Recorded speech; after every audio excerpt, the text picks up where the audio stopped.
Before we begin, if you enjoy long, calm history stories that explain why strange rules actually made sense at the time, take a second to like this video and subscribe. It helps the channel survive, and it tells me you want more stories like this.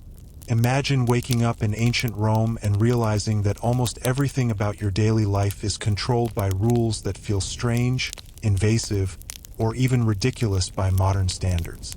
You cannot wear certain colors. You cannot eat certain foods at certain events. You cannot mourn the dead too loudly. You cannot walk the streets at night the way you want. Even the way you sit, bathe, marry, or bury someone can quietly place you on the wrong side of the law. To a modern mind, it sounds like a society obsessed with control for no reason. But Rome did not create rules because it enjoyed cruelty or order for its own sake. Rome created rules because it was terrified of chaos, collapse, and moral decay.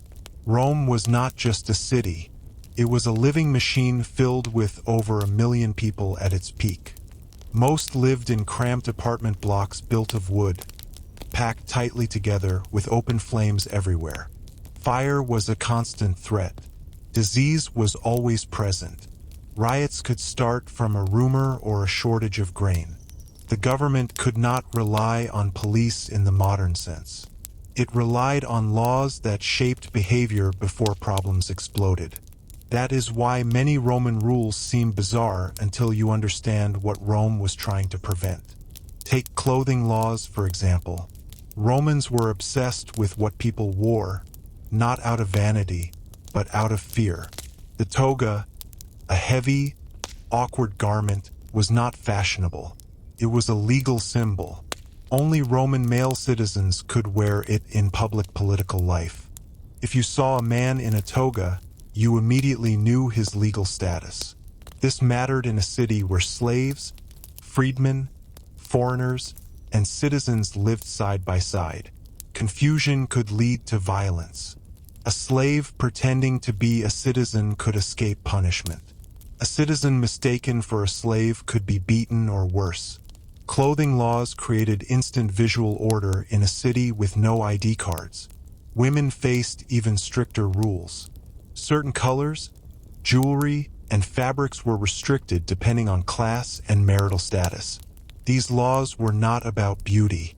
They were about controlling spending and signaling morality. Roman leaders believed luxury weakened the state. If women displayed too much wealth, men would chase profit instead of duty. Families would compete instead of cooperate. The Republic had nearly collapsed once already, and Romans blamed moral excess as much as political ambition. Food laws were another strange area. At certain periods, lavish banquets were limited by law. You could only serve specific dishes, in specific quantities, on specific days. Inspectors could show up unannounced. This sounds absurd until you remember that Rome feared inequality more than hunger. Extreme displays of wealth reminded the poor of their suffering. That resentment fueled riots. Grain shortages had already caused violence that nearly destroyed the Republic. Limiting luxury was a pressure valve, not a moral lecture. Even mourning was regulated. Roman women were once forbidden from excessive public grief. Loud wailing, tearing hair, or dramatic displays were restricted. This was not cruelty toward grief. Romans believed uncontrolled mourning spread emotional chaos. Public funerals could turn into political rallies. A popular man's death could ignite rebellion. By regulating grief, Rome tried to regulate memory and emotion itself. If you're still with me, pause for a moment and tell me in the comments which rule already feels the strangest to you. We've only just begun. Nighttime laws reveal Rome's deepest fears. Walking the streets after dark was dangerous, and not just because of crime. Fires started at night. Gangs formed. Assassinations happened quietly. Rome responded by restricting movement, limiting gatherings, and empowering household heads to enforce discipline within their own walls. The city did not sleep easily, and it did not trust darkness. Marriage laws were another tool of control. Romans did not view marriage as romance first. It was a civic duty. Laws encouraged marriage, punished prolonged bachelorhood, and rewarded large families. Augustus, the first emperor, believed Rome was dying from low birth rates among the elite. He imposed penalties on unmarried adults and offered privileges to parents with multiple children. These laws interfered deeply in private life, but Rome believed survival depended on producing loyal citizens. Even suicide, which Romans sometimes admired, was regulated. Killing yourself without permission could lead to confiscation of property. Why? Because Rome viewed citizens as assets. A soldier, a taxpayer, a father, a mother all belonged partly to the state. Ending your life without approval was seen as theft from Rome itself. All of these rules shared one purpose: stability. Rome did not trust human nature. It trusted structure. Laws were not designed to make people happy. They were designed to keep the machine running one more generation. And as strange as these rules sound, many of them worked. Rome survived centuries of war, famine, and political collapse longer than most civilizations ever manage.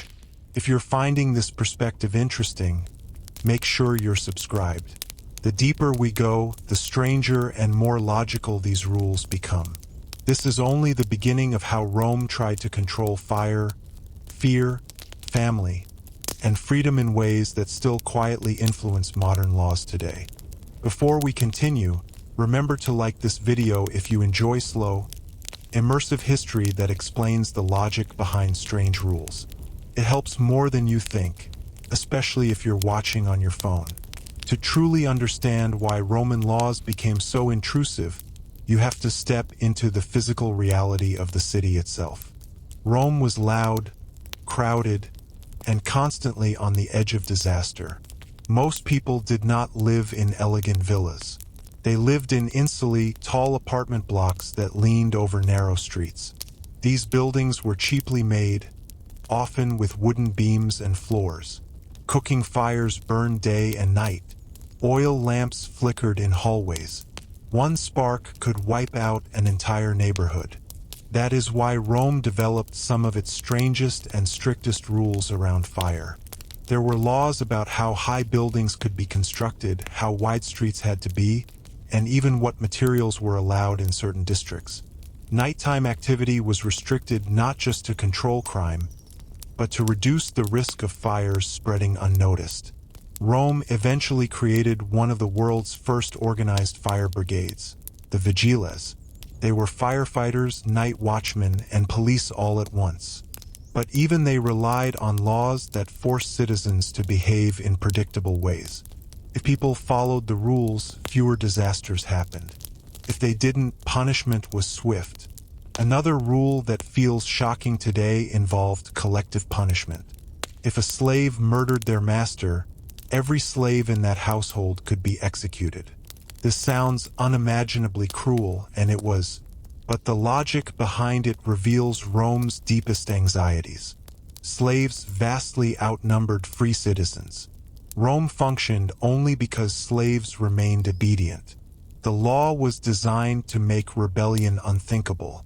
By spreading responsibility across an entire household, Rome turned fear into a controlling force stronger than any guard. Public behavior was also tightly regulated. Romans believed that private actions shaped public order. Gambling was heavily restricted. Dice games were technically illegal for most of the year, except during certain festivals. Why ban something so harmless? Because gambling caused debt, arguments, violence, and crime. Roman courts were flooded with disputes over money. Lawmakers saw gambling as a spark that lit much larger fires. Bathhouses offer another surprising example. Romans loved bathing. It was social, relaxing, and central to daily life. Yet bathhouses were regulated by strict schedules. Men and women were often required to bathe separately, and when mixed bathing was allowed, it was controversial. Authorities worried about morality, disease, and social boundaries dissolving. In a society where class and gender roles mattered deeply, a bathhouse could become dangerously equalizing. Speech itself could be dangerous. Romans valued free speech in theory, but in practice, words carried consequences.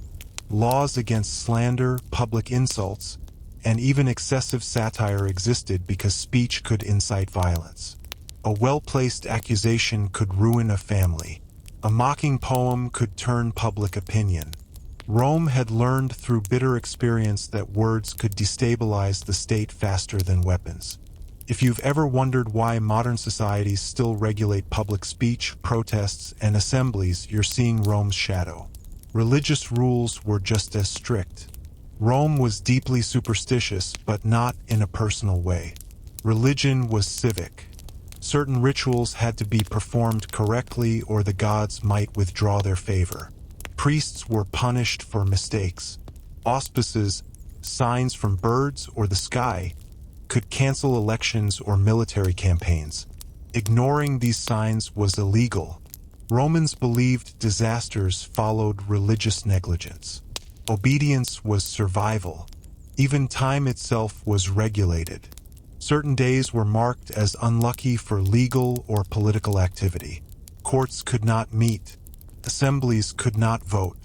This slowed governance, but it also prevented rushed decisions. By embedding pauses into the calendar, Rome forced reflection, even when leaders wanted speed. Halfway through this story, I want to hear from you. Which Roman rule so far feels the most unsettling, and which one actually makes sense? Leave a comment. I read them and they shape future videos.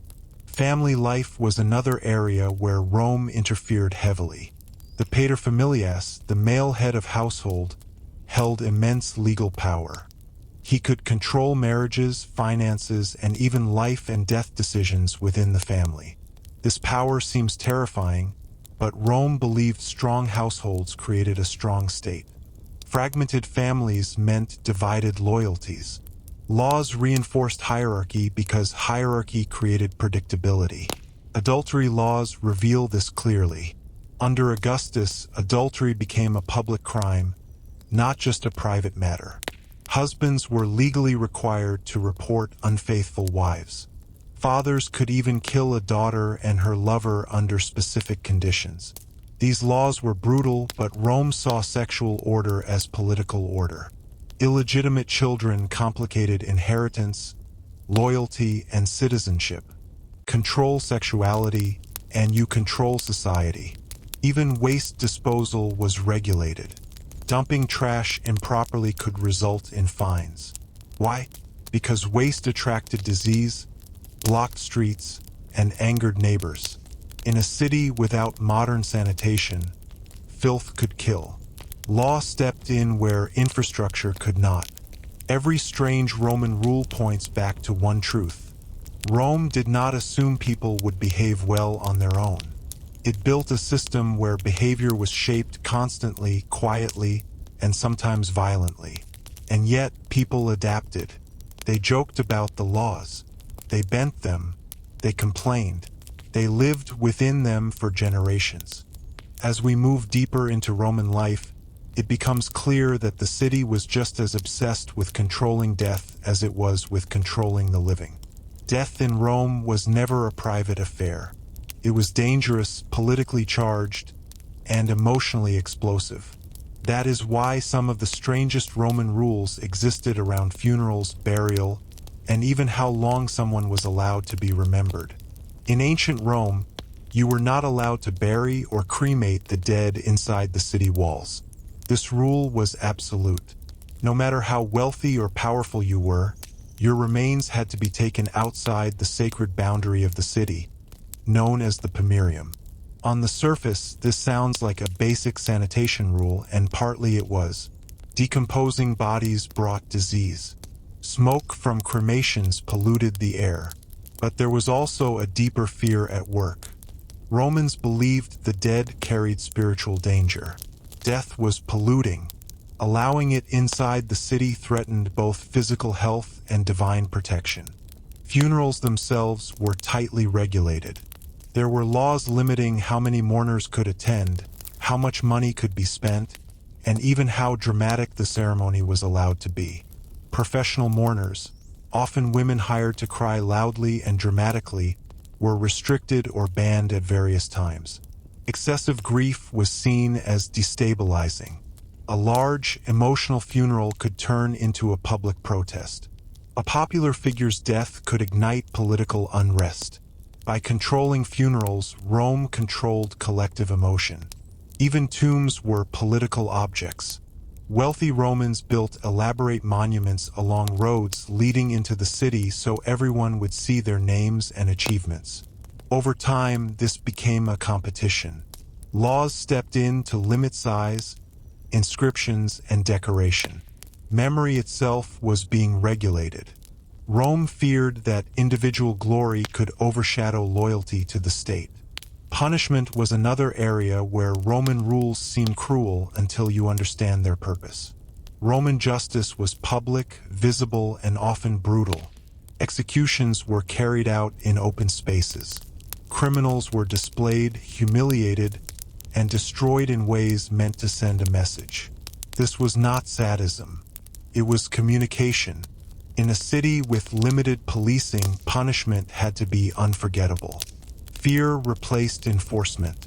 Certain crimes were punished more harshly not because they caused more harm, but because they threatened social order. Forgery, impersonation, and false accusations were treated seriously because they undermined trust. If people could not trust contracts, names, or testimony, the entire system collapsed. Rome understood that bureaucracy depended on belief. There were also strange rules around who could be punished and how. Roman citizens were protected from certain forms of execution. Slaves were not. Non-citizens fell somewhere in between. These distinctions reinforced hierarchy every time the law was enforced. Justice reminded everyone of their place. One of the most unsettling practices was damnatio memoriae, the destruction of memory. When someone was declared an enemy of the state, their name could be erased from inscriptions, statues destroyed, and records altered. This was not symbolic. Romans believed memory had power. To be forgotten was a second death. By erasing someone from history, Rome warned others what betrayal would cost. Daily life was also shaped by rules that controlled noise, movement, and visibility. Certain trades were banned from operating at night. Loud activities were restricted in residential areas. This was not about comfort. Noise caused arguments. Arguments caused violence. Violence caused instability. Silence was law. Markets were heavily regulated as well. Prices of essential goods like grain were controlled. Hoarding was punished. Merchants were monitored. Rome remembered what happened when food became scarce. Starving people did not obey laws. They overthrew governments. Keeping bread affordable was one of Rome's most important survival strategies. If you're listening to this on your phone while going about your day, pause for a moment and think about how many modern rules exist for the same reasons. Food prices, public safety, crowd control, memory and reputation. None of this is new. Another deeply personal area Rome regulated was sexuality beyond marriage. Prostitution was legal but controlled. Prostitutes had to register. They were barred from certain social roles. This sounds contradictory, but it served a purpose. Rome believed male desire needed an outlet to protect respectable families. By legalizing and regulating prostitution, the state tried to channel behavior instead of pretending it didn't exist. Even clothing returned as a form of punishment. Criminals and disgraced individuals could be forced to wear specific garments that marked their shame. This public labeling replaced prisons. Society itself became the cage. At this point in the story, you may notice a pattern. Rome did not aim to eliminate human weakness. It aimed to manage it. Fear, desire, ambition, grief, hunger, and pride were treated as forces to be contained, not cured. If this way of thinking feels uncomfortably familiar, you're not wrong. Many modern systems still operate on the same assumptions. As Rome grew larger and more powerful, it learned that controlling bodies was not enough. To survive, it had to control words, loyalty, and belief. This is where Roman rules become especially unsettling, because they reach into areas we now consider personal, even internal. Rome understood something many modern societies still struggle with: ideas spread faster than armies. Speech in Rome was never truly free. Public speaking was admired, but only within invisible boundaries. You could criticize a rival, mock a politician, or argue a legal case, but crossing certain lines was dangerous. Laws against maestas, offenses against the dignity of the Roman state, were deliberately vague. Insulting an official, questioning authority too directly, or spreading rumors could be interpreted as a threat. This vagueness was intentional. It made people cautious. When you are never sure where the line is, you stay well away from it. Under the emperors, this became more intense. Informers, known as delators, were rewarded for reporting treasonous speech. A careless joke at a dinner party could destroy a family. People learned to speak in layers, to hint instead of stating, to read the room constantly. Silence became a survival skill. Rome was not trying to create obedience through constant punishment. It was shaping behavior through uncertainty. Loyalty laws extended beyond speech into everyday actions. Refusing to participate in state rituals could mark you as suspicious. Religion, once flexible and inclusive, became a test of allegiance. Worshipping the gods was not just about belief. It was about participation. You did not have to believe deeply. You had to show up. Refusing to honor the emperor's genius, his divine spirit, was not seen as personal faith. It was seen as rebellion. This is why early Christians were persecuted, not because Rome hated their God, but because they refused to perform public rituals. To Rome, that refusal threatened unity. If one group could opt out, others might follow. The rules existed to prevent fragmentation before it began. Even education was shaped by control.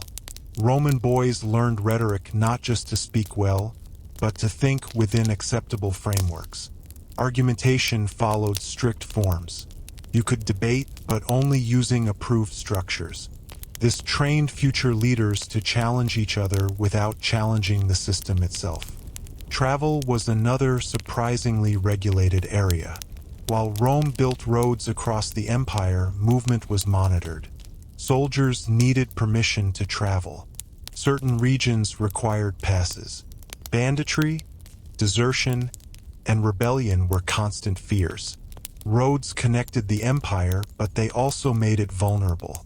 Rules acted as filters, slowing the spread of trouble. Citizenship laws show how carefully Rome guarded identity. Becoming a Roman citizen was once rare and valuable. Citizenship granted legal protections, the right to vote, and freedom from certain punishments. As the empire expanded, Rome extended citizenship strategically. This was not generosity. It was control. Grant citizenship and people defend the system that protects them. At the same time, Rome punished those who misused citizenship. Pretending to be a citizen was a serious crime. So was abusing citizen privileges. Status came with expectations. Rights were paired with surveillance. Women's speech and behavior were controlled even more tightly. Roman women could not speak in courts or assemblies. Public authority was denied to them. This was not simply misogyny, though that existed. Rome believed public female authority destabilized family hierarchy. If women challenged men publicly, Rome feared households would fracture. The law intervened to protect a specific social structure, not individual freedom. One rule that feels especially strange involved names. Roman names followed rigid conventions that reflected family, status, and lineage. Changing or misusing names could be illegal. Names were legal tools. They tracked inheritance, loyalty, and obligation. To confuse names was to confuse the system. As the empire aged, Rome introduced rules controlling associations. Private clubs, political groups, and even burial societies required approval. Unregulated gatherings frightened the state. A group formed for social reasons could become political overnight. Rome preferred loneliness to rebellion. If you're still listening, take a moment to reflect on how many modern rules exist for similar reasons. Surveillance, permits, public rituals, loyalty tests. These ideas did not begin recently. They were refined in places like Rome. Midway through this part, I want to ask you something. Do these rules feel more oppressive or more practical to you now? Let me know in the comments. Different perspectives make this story better. One of the most subtle forms of control involved time and routine. Romans structured days around markets, courts, and rituals. Free time was not entirely free. Festivals were frequent, but they were state-sponsored. Celebration itself became regulated. Joy was allowed, but on schedule. Even laughter could be dangerous. Satirists walked a careful line. Some were exiled. Others disappeared. Humor that mocked power too directly threatened authority by making it small. Rome tolerated jokes, but not disrespect. All of this created a society where people learned to self-regulate. The most effective Roman rule was the one never enforced because everyone already obeyed it. And yet, within these constraints, Romans lived full lives. They loved, argued, cheated, dreamed, and resisted in small ways. Rules shaped behavior, but they did not erase humanity. They redirected it. As Roman law pushed deeper into everyday life, it eventually reached the most personal territory of all: the human body. Health, pain, injury, and physical control were not treated as private matters. In Rome, the body belonged partly to the individual, partly to the family, and partly to the state. This belief produced rules that feel disturbing today, yet they were built on cold practicality. Medicine in ancient Rome was not regulated the way we expect. Doctors did not need licenses in the modern sense. Many were slaves or freedmen, often trained through apprenticeship rather than formal schooling. Yet the state still interfered heavily in medical practice when it believed public stability was at risk. A doctor who caused harm through negligence could face severe punishment, especially if the patient was a citizen of high status. At the same time, failed treatments were often tolerated if the doctor acted in good faith. Rome accepted that medicine was uncertain, but it demanded accountability when social hierarchy was threatened. Public health rules were even more revealing. Rome built aqueducts, sewers, and public latrines not out of kindness, but out of fear. Disease spread quickly in crowded cities. Epidemics weakened armies, reduced tax revenue, and triggered panic. Laws regulated where waste could flow, how water could be accessed, and who was responsible for maintenance. Blocking a sewer or contaminating a water source was treated as a serious offense. Filth was not just disgusting, it was dangerous to the state. One strange rule involved corpses and medical study. Dissection of human bodies was generally forbidden within Rome itself. The body was considered sacred even after death. This slowed medical progress, but it protected religious and social norms. When dissection did occur, it often happened on executed criminals or outside Roman territory. The rule balanced knowledge against belief. Rome chose stability over scientific speed. Physical punishment followed the same logic. Roman law favored bodily penalties over imprisonment. Prisons were not designed for long-term confinement. They were holding cells. Punishment was meant to be seen and felt. Whipping, branding, mutilation, and execution were all legal tools. These punishments were calibrated by status.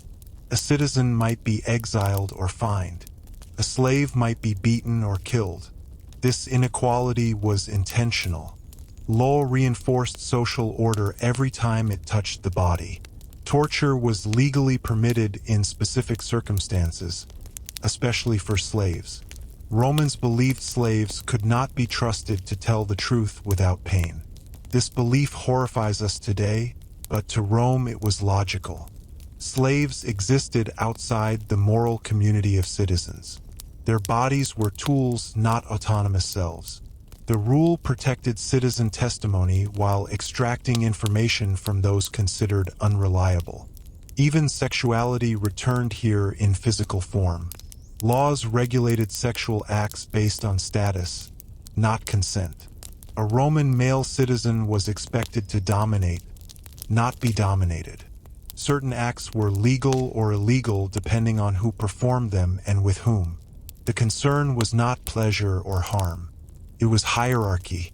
Sexual roles mirrored political roles. Disrupt them and you threaten the social structure. There were also laws about physical appearance tied to morality. Excessive grooming, perfumes, or foreign styles could attract criticism or legal restriction, especially for men. Roman masculinity valued restraint. A man who appeared too soft risked suspicion. The body was read as a signal of loyalty and discipline. Athletics and exercise were regulated as well. Unlike Greek culture, Rome distrusted excessive focus on physical beauty. Too much time in the gymnasium suggested vanity or idleness. Laws and customs discouraged citizens from neglecting civic duty for personal perfection. Strength was valued, but only in service of Rome. If you're listening carefully, you might notice how often Roman rules tried to turn private habits into public signals. Your body told the state who you were, where you belonged, and whether you could be trusted.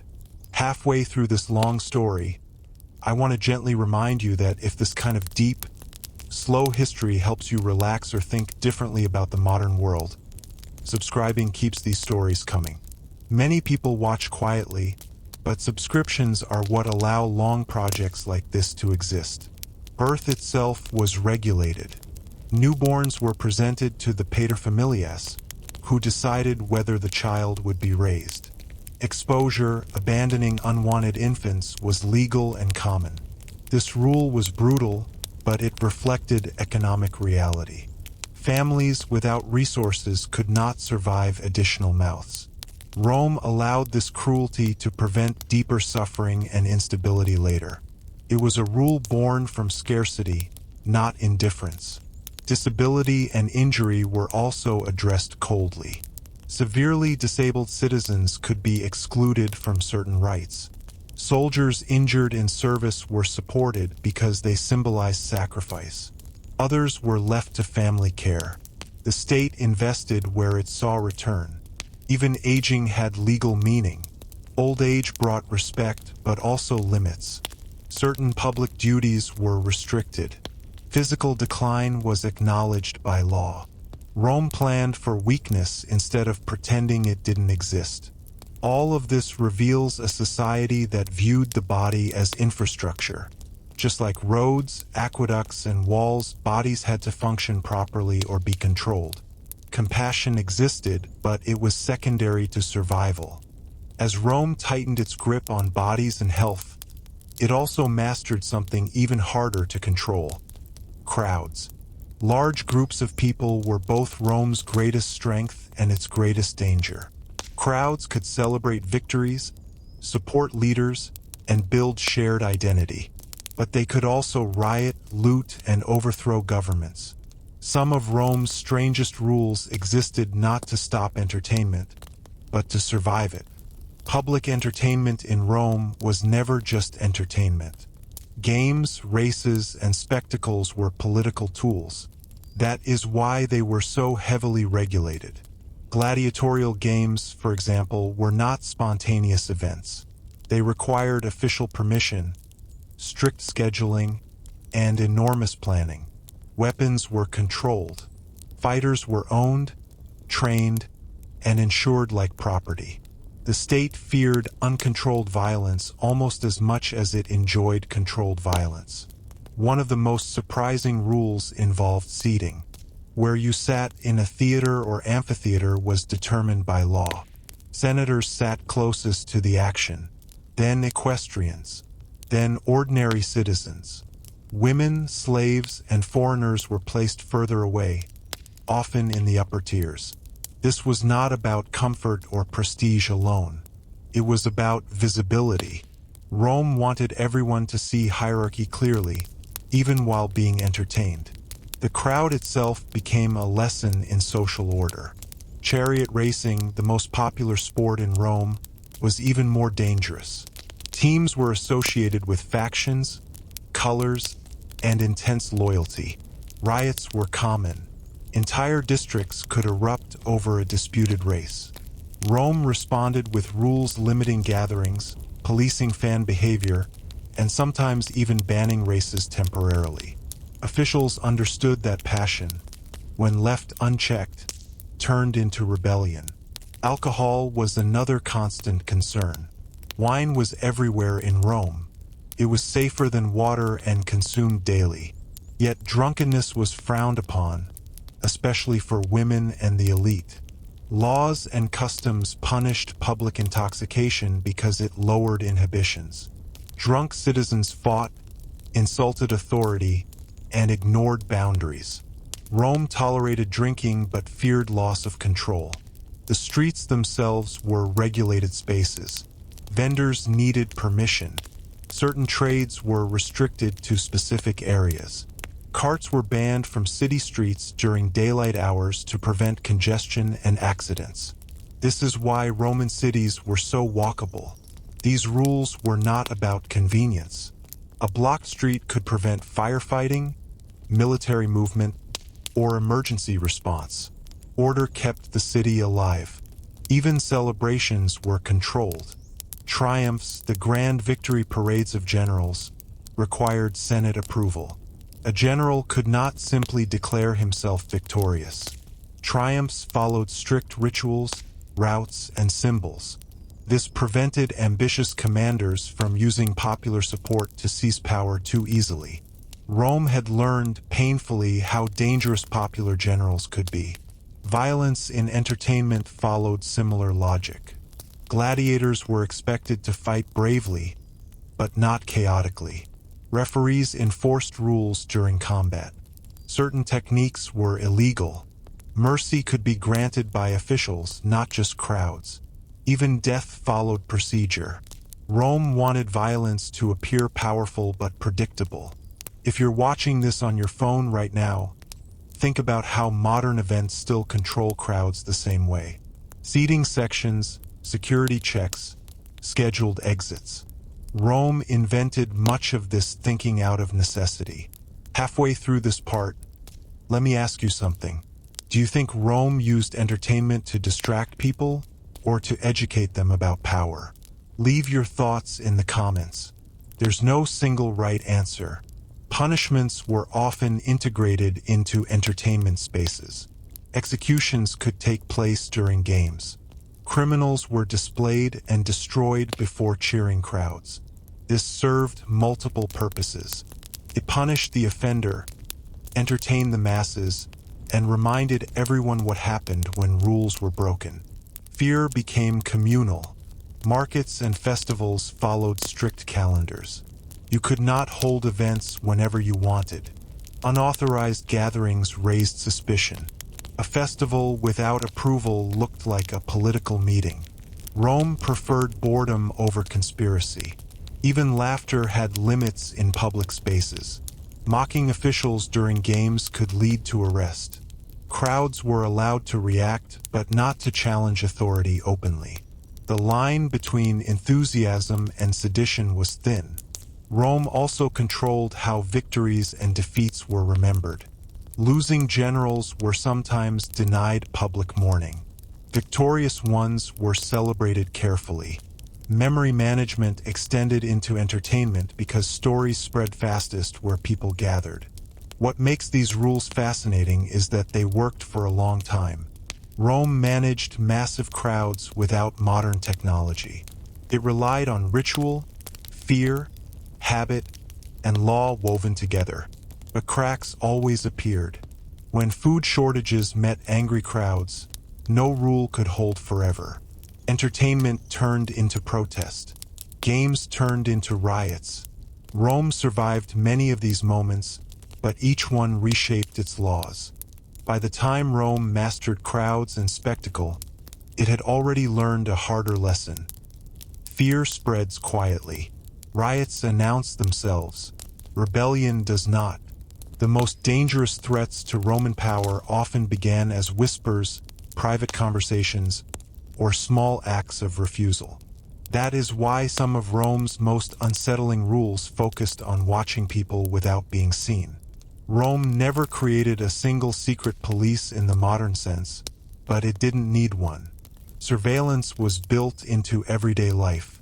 Households monitored themselves. Neighborhoods watched neighbors. Patrons watched clients. Slaves listened to everything.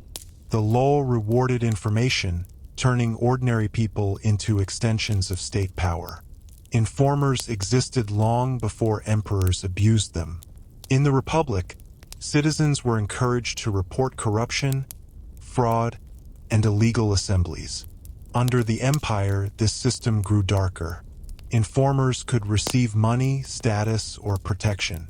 A single accusation could destroy someone, even if it was false. This was not a flaw in the system.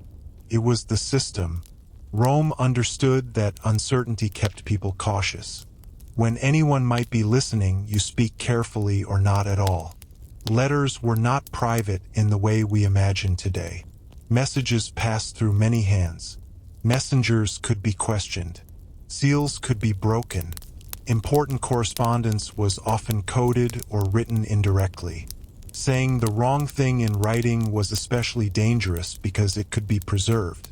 Spoken words faded. Written ones did not. Travel documents existed in primitive forms. Soldiers carried papers. Officials carried credentials. Moving without explanation could attract attention. Rome did not track everyone, but it tracked those who mattered. Mobility was power, and power was monitored. Census records were another tool of quiet control. Romans regularly counted citizens, property, and households. This was not just for taxes. It mapped loyalty. It identified who had children, who didn't, who was rising, who was falling. Refusing to register was suspicious. Disappearing from records was dangerous. The state knew who you were because it needed to. Patronage networks also doubled as surveillance systems. A patron protected clients legally and financially. In return, clients offered loyalty, votes, and information. Gossip flowed upward. A patron who failed to control his clients looked weak.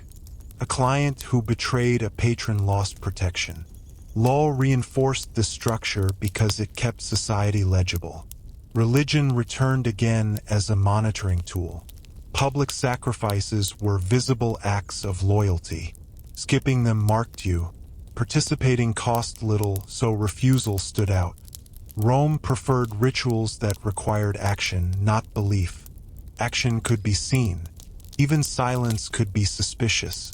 During times of unrest, refusing to cheer, attend, or participate could draw attention. Neutrality was not always allowed. Rome demanded performance, not passion. Halfway through this part, take a moment and think about how often modern systems still reward reporting, compliance, and participation. If this connection surprises you, leave a comment.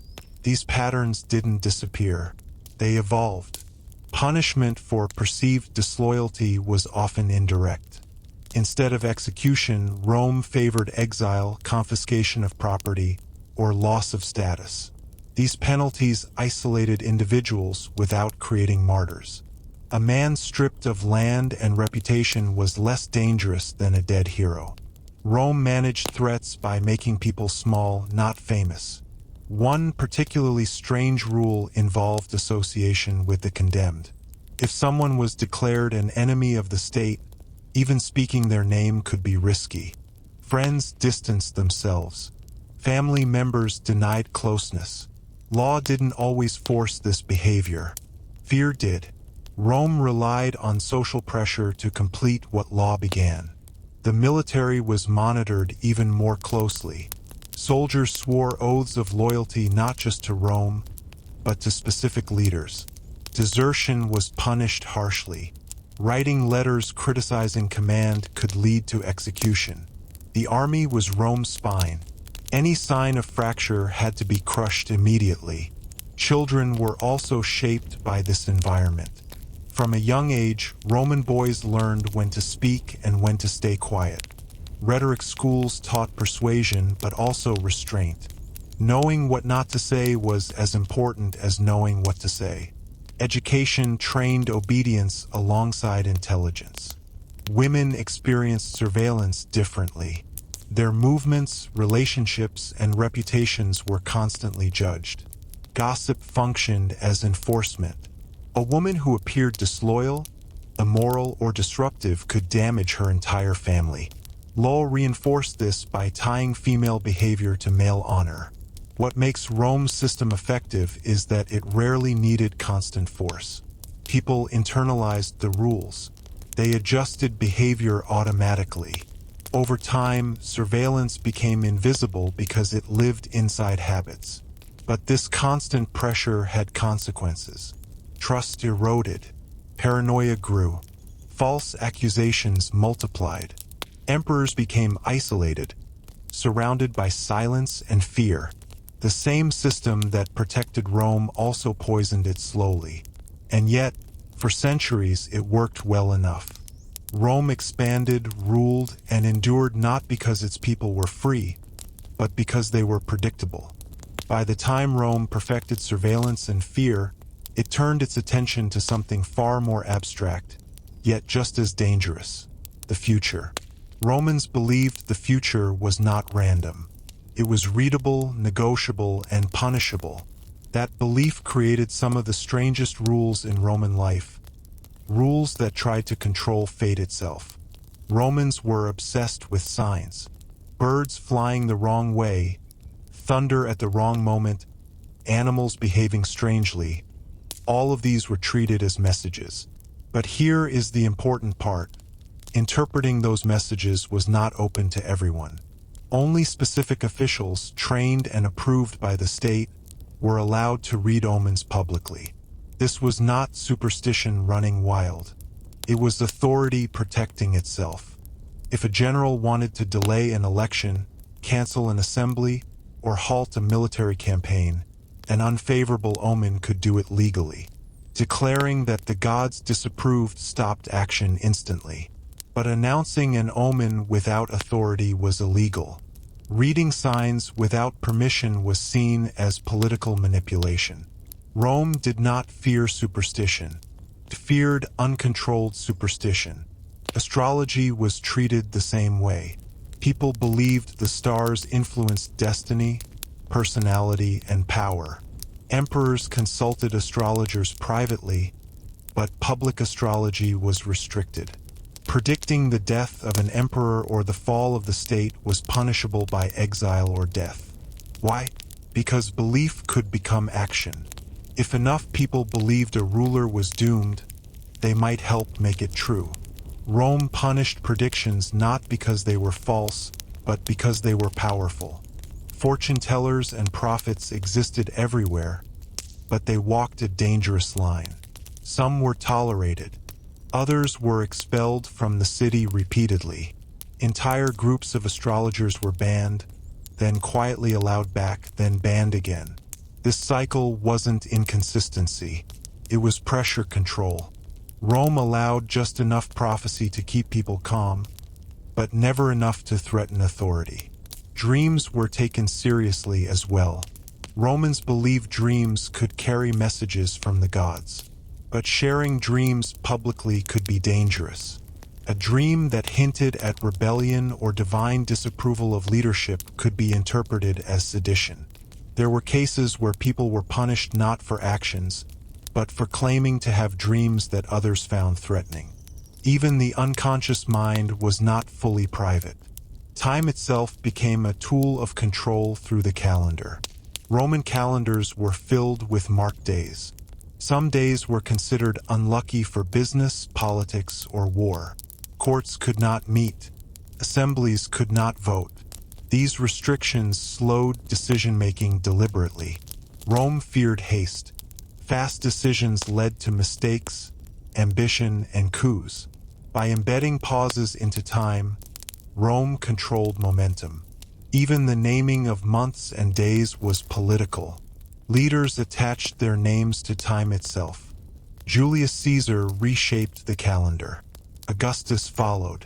Controlling time meant controlling memory. Every time someone spoke the date, they repeated power. At the personal level, Romans were taught to accept fate publicly, but prepare privately.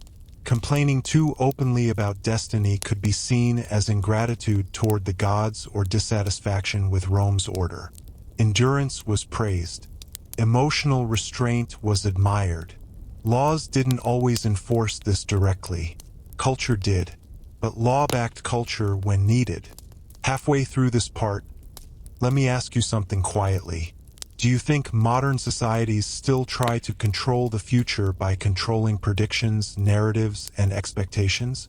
If that thought sticks with you, share it in the comments. These parallels are why Roman history still matters.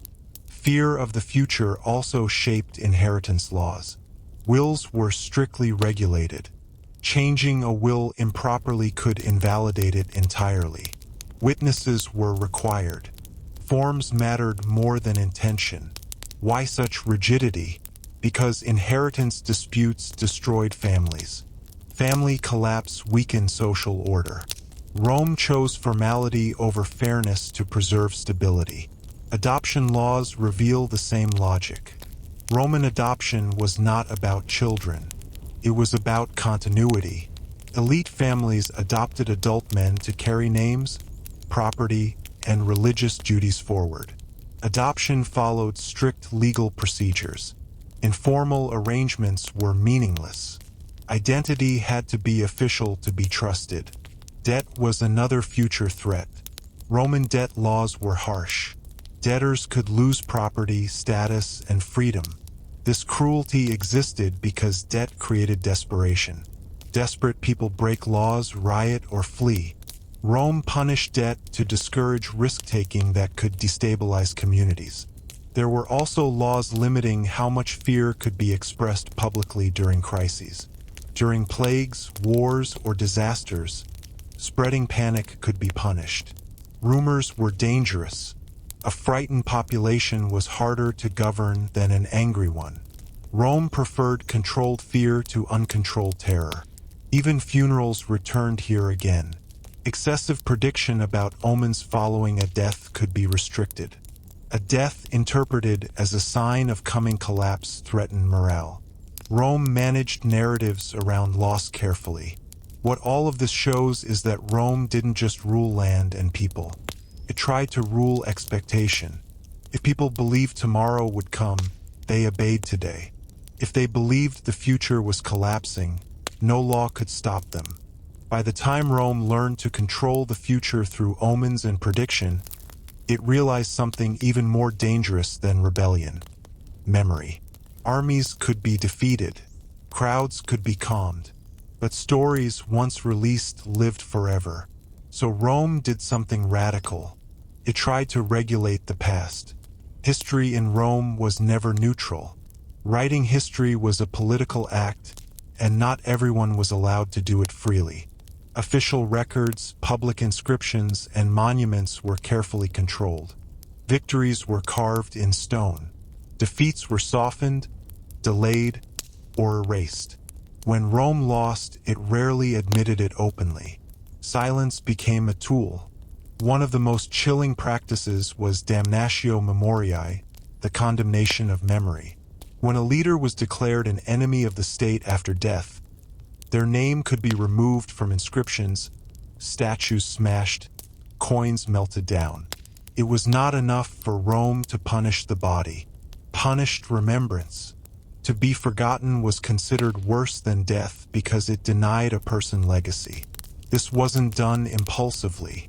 Damnatio memoriae followed legal processes. The Senate debated it. Decrees were issued. Craftsmen were ordered to chisel names out of stone. Imagine walking through your city and watching history being physically edited around you. Rome believed that controlling memory controlled loyalty.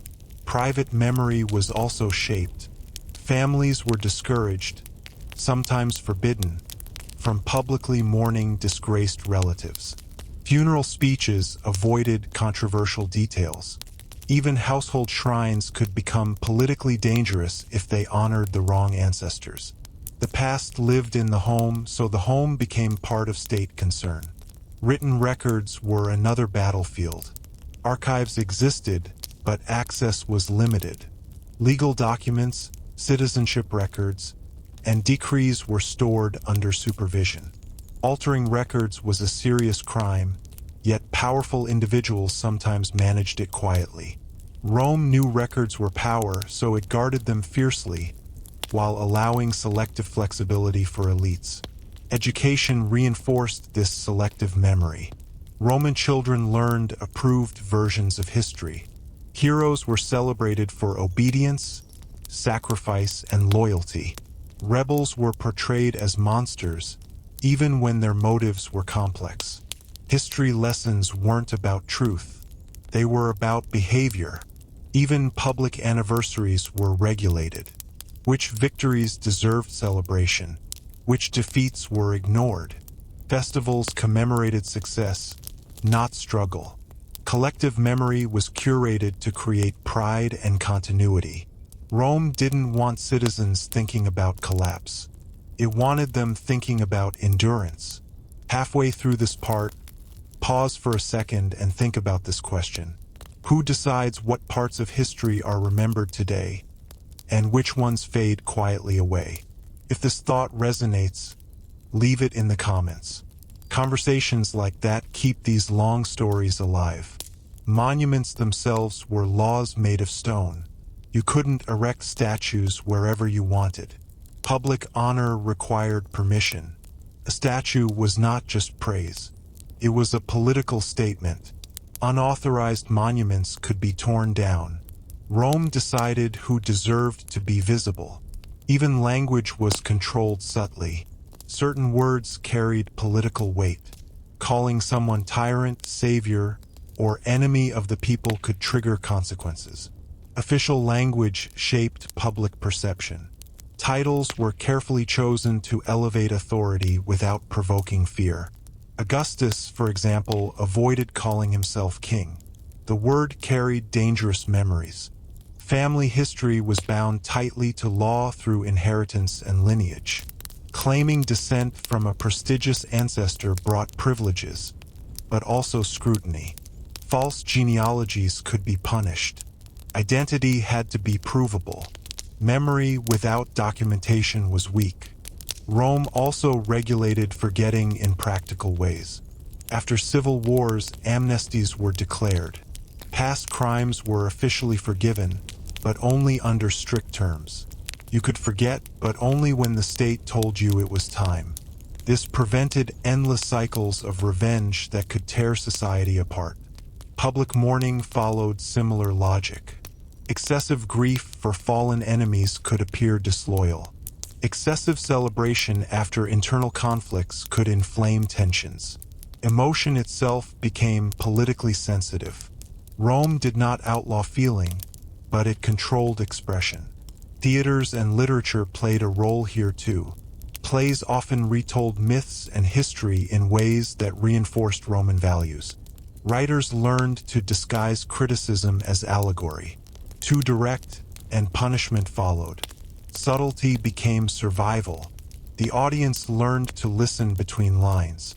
What makes all this unsettling is how familiar it feels. Memory is still edited. Narratives are still curated. The difference is technology, not intention. Rome worked with stone and parchment. We work with screens. As the empire aged, controlling memory became harder. Too many versions of the past competed. Provincial histories clashed with Roman ones. Veterans remembered defeats, monuments ignored. Truth leaked through cracks. Rome responded by tightening control, but pressure built. Eventually, the weight of unmanaged memory contributed to fragmentation. When people no longer shared the same past, they stopped sharing the same future. Before we sink further into this part, remember this is meant to be listened to slowly. Rome's rules weren't always loud or violent. Some of the strongest ones worked silently, shaping behavior without ever touching the law books. If you're still here, that tells me you enjoy this deeper layer of history, and quietly supporting the channel helps keep these long stories alive. By the time Rome began controlling memory, it had already realized something uncomfortable. Laws alone were not enough. You could punish crime, but you could not punish every thought. So Rome built a parallel system, one that governed morality itself. Not morality as we think of it today, but morality as social obedience. Shame, honor, and reputation became tools as powerful as prisons. Roman morality was public. Who you slept with, how you dressed, how you spoke, and how you behaved at home were all matters of community interest. This was not accidental. Rome believed that private behavior eventually surfaced as public disorder. A man who could not control himself at home could not be trusted with power outside it. One of the clearest examples was the regulation of luxury. Romans passed repeated laws limiting spending on clothing, banquets, jewelry, and even the number of guests allowed at private dinners. These laws were often ignored by the rich, but their existence mattered. Excess signaled greed. Greed led to corruption. Corruption destroyed states.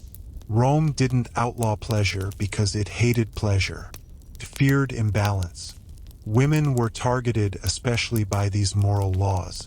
How much gold a woman could wear, what fabrics she could display, and how lavish her appearance could be were all regulated at different times.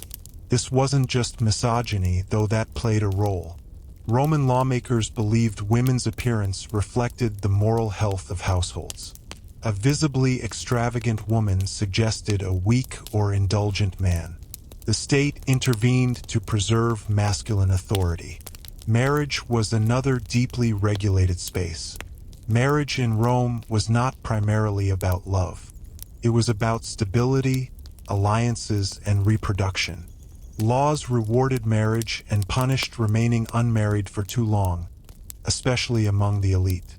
Childless couples faced penalties. Widows were pressured to remarry quickly. These rules existed because declining birth rates threatened inheritance chains, military recruitment, and social continuity. Adultery laws reveal how morality became law. Adultery was not treated equally. A married woman committing adultery faced severe punishment. A married man often did not, depending on status and partner. This double standard reflected Rome's obsession with legitimate heirs. Certainty of lineage mattered more than fairness. Morality served structure, not justice. Even parenting was morally regulated. Fathers were expected to discipline children firmly. Excessive softness was criticized. At the same time, extreme cruelty could damage reputation. Neighbors watched. Families judged each other constantly. Law stepped in only when reputation failed to correct behavior. Public shame was an accepted punishment. A man convicted of certain offenses could lose honor, status, and credibility without losing freedom. This was called infamia. An infamous man could not testify in court or hold office. His voice was weakened. Rome understood that silencing someone socially could be more effective than imprisonment. Halfway through this part, pause and ask yourself this. How often do modern people adjust behavior not because of law, but because of fear of judgment? If that question feels uncomfortable, you're not alone. Leave a comment if this connection stands out to you. Morality extended into work as well. Certain professions were considered dishonorable. Actors, gladiators, and sex workers existed legally, but they carried social stigma. Even successful performers were barred from political power. Rome wanted entertainment, but it didn't want entertainers shaping society. Pleasure was tolerated, but authority was protected. Dress codes reinforced this moral map. Clothing signaled rank, gender, and virtue. Wearing the wrong garment could provoke punishment or ridicule. The toga itself was not just fashion. It was a declaration of citizenship and responsibility. To appear improperly dressed was to disrespect the order of things. Speech again returned here. Insults, gossip, and slander could be punished not only legally, but socially. Reputation lawsuits existed because words damaged trust. Rome treated speech as action. A damaged reputation weakened families and alliances. Even generosity was regulated morally.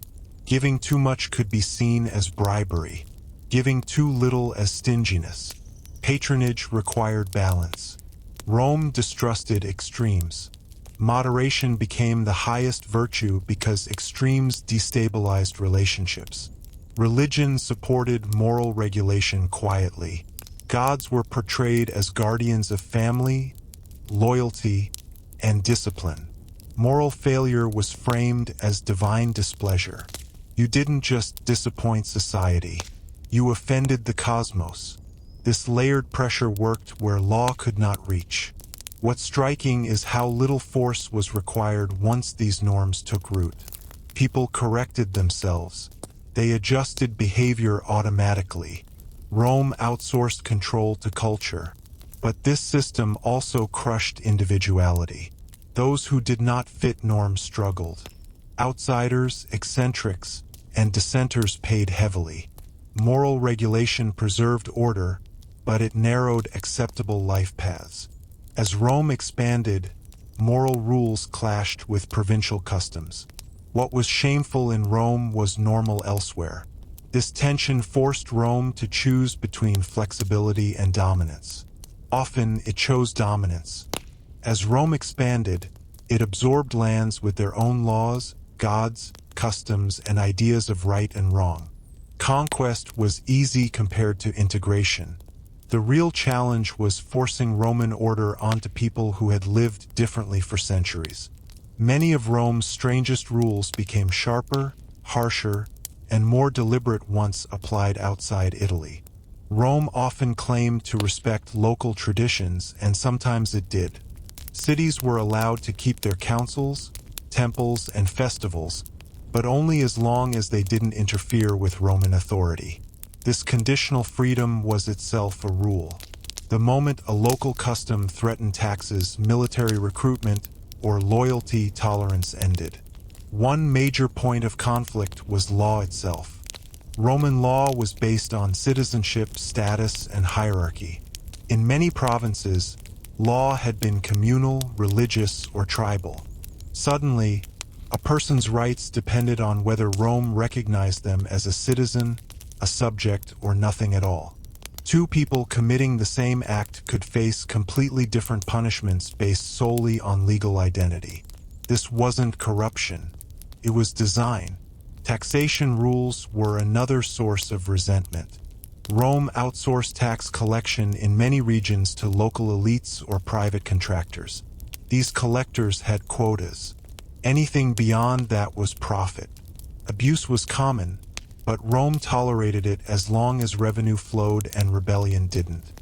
Local populations experienced Roman order not as justice, but as extraction. Religion created even deeper tension.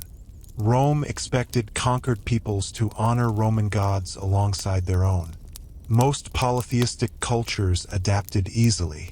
Add another god, perform another ritual, move on. But monotheistic traditions struggled. Refusing to sacrifice to Roman gods or the emperor wasn't just religious difference. It was read as political defiance. The rule was simple. Belief didn't matter, participation did. This is why resistance often began in temples, not armies. Shutting down or regulating religious gatherings became common. Priests were monitored. Sacred texts were watched. Rome feared faith that could not be bent. Flexible religion was safe. Absolute belief was dangerous. Language also became a tool of dominance. Latin was the language of law, contracts, and power. Local languages survived in homes and markets, but upward mobility required Latin. This created a silent rule: assimilate or stagnate. People learned Roman ways not because they admired them, but because survival demanded it. Even clothing became political. Wearing Roman dress signaled cooperation. Refusing it marked separation. Over time, local elites adopted Roman fashion to gain favor, while common people resisted quietly. Rome understood symbols. You didn't need everyone to assimilate. You only needed leaders to look Roman. Halfway through this part, think about this quietly. How often does power today demand adaptation without openly calling it control? If this idea resonates, leaving a comment adds to the conversation this story is meant to spark. Military rules hardened in provinces. Soldiers were forbidden from marrying locally for long periods. This wasn't cruelty for its own sake. Rome feared divided loyalty. A soldier with a local family might hesitate to suppress rebellion. Rome preferred lonely soldiers to sympathetic ones. Punishments in provinces were often harsher than in Rome itself. Crucifixion, mass execution, and collective punishment were used as warnings. Rome believed fear traveled faster than law in unfamiliar lands. These brutal rules weren't meant to be fair. They were meant to be memorable. Local elites were co-opted carefully. Rome granted citizenship selectively, creating incentives to enforce Roman rules locally. A provincial leader who benefited from Roman law would defend it fiercely. Control became decentralized. Rome ruled through reward as much as threat. Education followed the same pattern. Provincial schools taught Roman history, values, and rhetoric. Local heroes faded. Roman ones took their place. Children learned to admire conquerors. Over generations, resistance softened into acceptance. Memory was rewritten quietly, but this system was fragile. The more Rome demanded conformity, the more it highlighted difference. Cultural friction built pressure. Some regions complied outwardly while resenting inwardly. Others resisted openly. Rome responded with more rules, more surveillance, more force. Ironically, the provinces also changed Rome. Foreign customs crept back into the capital. New gods, foods, and fashions arrived. Rome tried to regulate this influx, but control worked both ways. The empire absorbed even as it dominated. The strangest part is that many provincial rules lasted longer than Roman rule itself. Legal systems, property laws, and administrative habits outlived emperors. Control leaves residue. Even when power fades, its rules remain. Rome believed rules created stability, but it also understood something brutally honest. Rules could kill a city if followed blindly during crisis. That is why some of Rome's most revealing laws only appeared when everything went wrong. Take fire, for example. Rome burned often. Wooden buildings, narrow streets, open flames everywhere. After major fires, especially the Great Fire under Nero, Rome introduced emergency powers that overrode normal law. Officials could demolish private homes without permission to create fire breaks. Property rights vanished instantly. Compensation, if it came later. Survival mattered more than fairness. Food shortages triggered similar suspensions. Grain supply was life. Rome depended heavily on imported grain, especially from Egypt and North Africa. When shipments failed, panic spread quickly. During shortages, hoarding became a crime. Merchants could be forced to sell grain at fixed prices. Private stockpiles could be seized. Rome treated hunger as a security threat, not an economic issue. The grain dole itself was an emergency rule turned permanent. Free grain distributions were introduced to prevent unrest among the urban poor. Critics called it laziness. Rome called it insurance. Hungry crowds riot. Fed crowds wait. This rule didn't exist to help the poor thrive. It existed to keep the city quiet. Plagues were even more destabilizing. When disease spread, Rome lacked scientific understanding, but it understood fear. Travel restrictions were imposed informally. Religious rituals increased. Public gatherings were limited, then encouraged, then limited again depending on interpretation of divine signs. There was no consistent response, only constant adjustment. Rome didn't pretend to control disease. It tried to control reaction. Law courts could be suspended during crisis. Trials delayed. Debts postponed. Deadlines erased. These pauses weren't mercy. They prevented legal chaos when systems couldn't function. A law that can't be enforced becomes an invitation to disorder. Rome preferred silence to contradiction. Military defeat created some of the most dramatic rule changes. After catastrophic losses, Rome sometimes rewrote recruitment laws overnight. Age limits were lowered. Property requirements were waived. Criminals were offered service instead of punishment. Rules that once protected quality were sacrificed for survival. Rome chose continuity over purity. One unsettling emergency power involved the appointment of dictators during the Republic. In moments of extreme danger, normal government stepped aside. One man received absolute authority for a limited time. This wasn't tyranny in Roman eyes. It was controlled desperation. The rule assumed emergencies were temporary. When they weren't, the system broke. Halfway through this part, pause and consider this. How many modern emergency laws begin as temporary and quietly become permanent? If this parallel stands out to you, sharing your thoughts in the comments helps keep this discussion alive. Public morality rules were also relaxed during crisis. Prostitution restrictions loosened. Debt penalties softened. Strict marriage laws were ignored. Rome tolerated behavior it normally condemned because enforcing virtue during collapse invited rebellion. Order mattered more than ideals. Punishment shifted as well. During panic, Rome favored swift, visible punishment to restore confidence.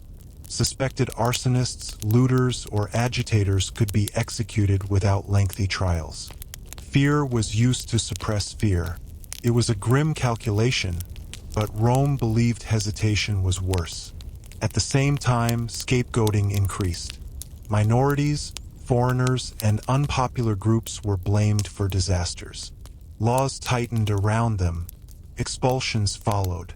Rome redirected anger away from itself. Crisis revealed how quickly law could become weaponized. Economic rules bent too.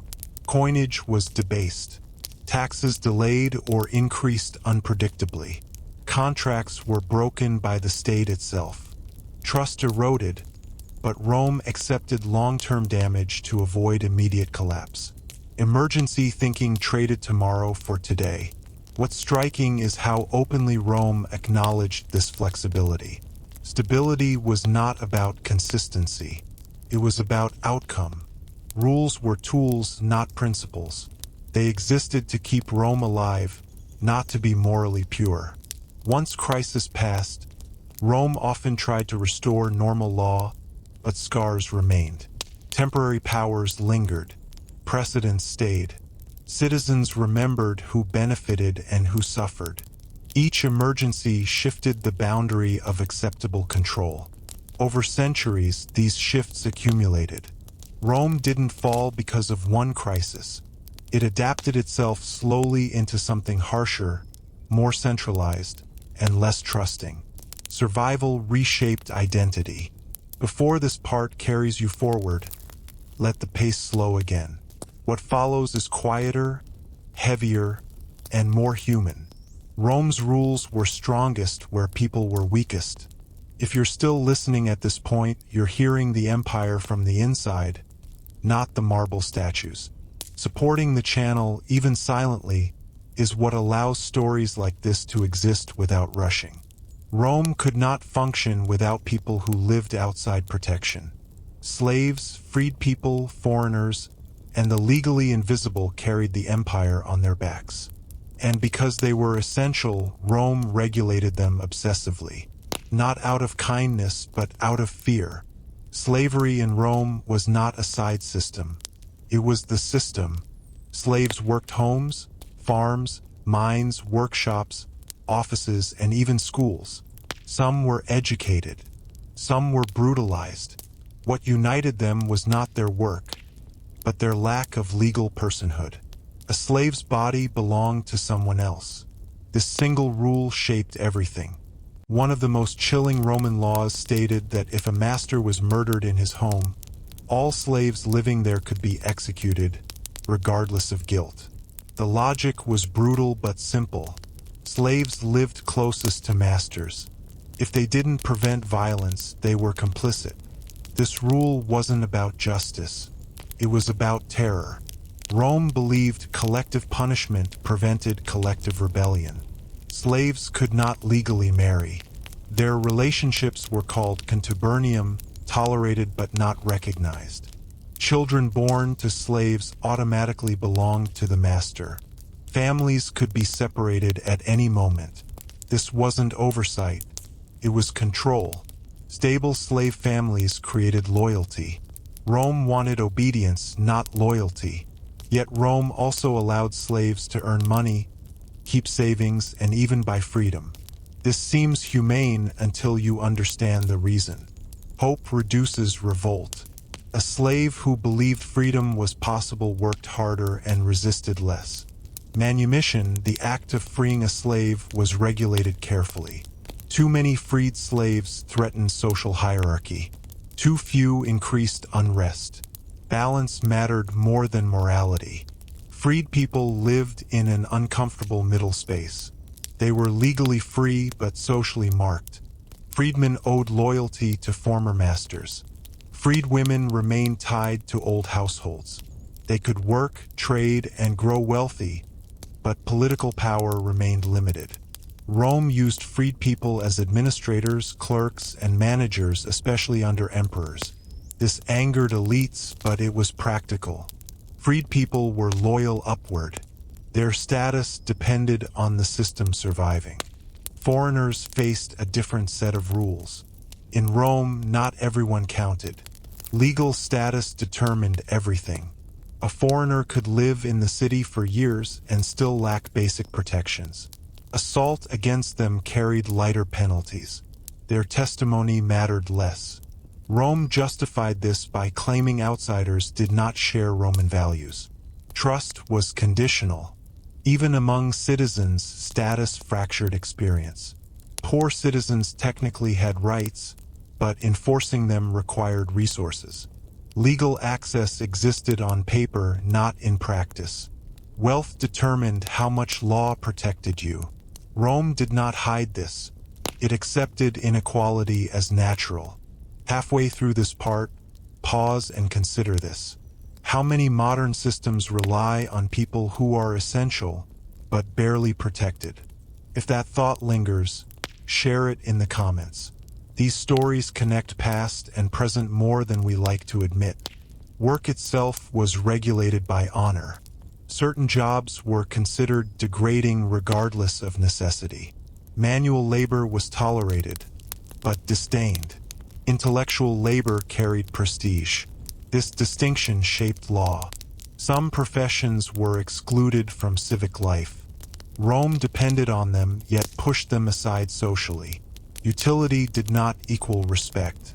Slaves could be punished without trial. Masters held nearly absolute authority. But Rome also imposed limits, not out of compassion, but to prevent abuse that threatened order. Killing a slave without cause could bring consequences. Extreme cruelty damaged reputation. The state intervened not to protect slaves, but to protect norms. Rebellion terrified Rome more than anything else.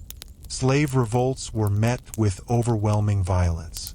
After Spartacus, crucifixions lined roads for miles.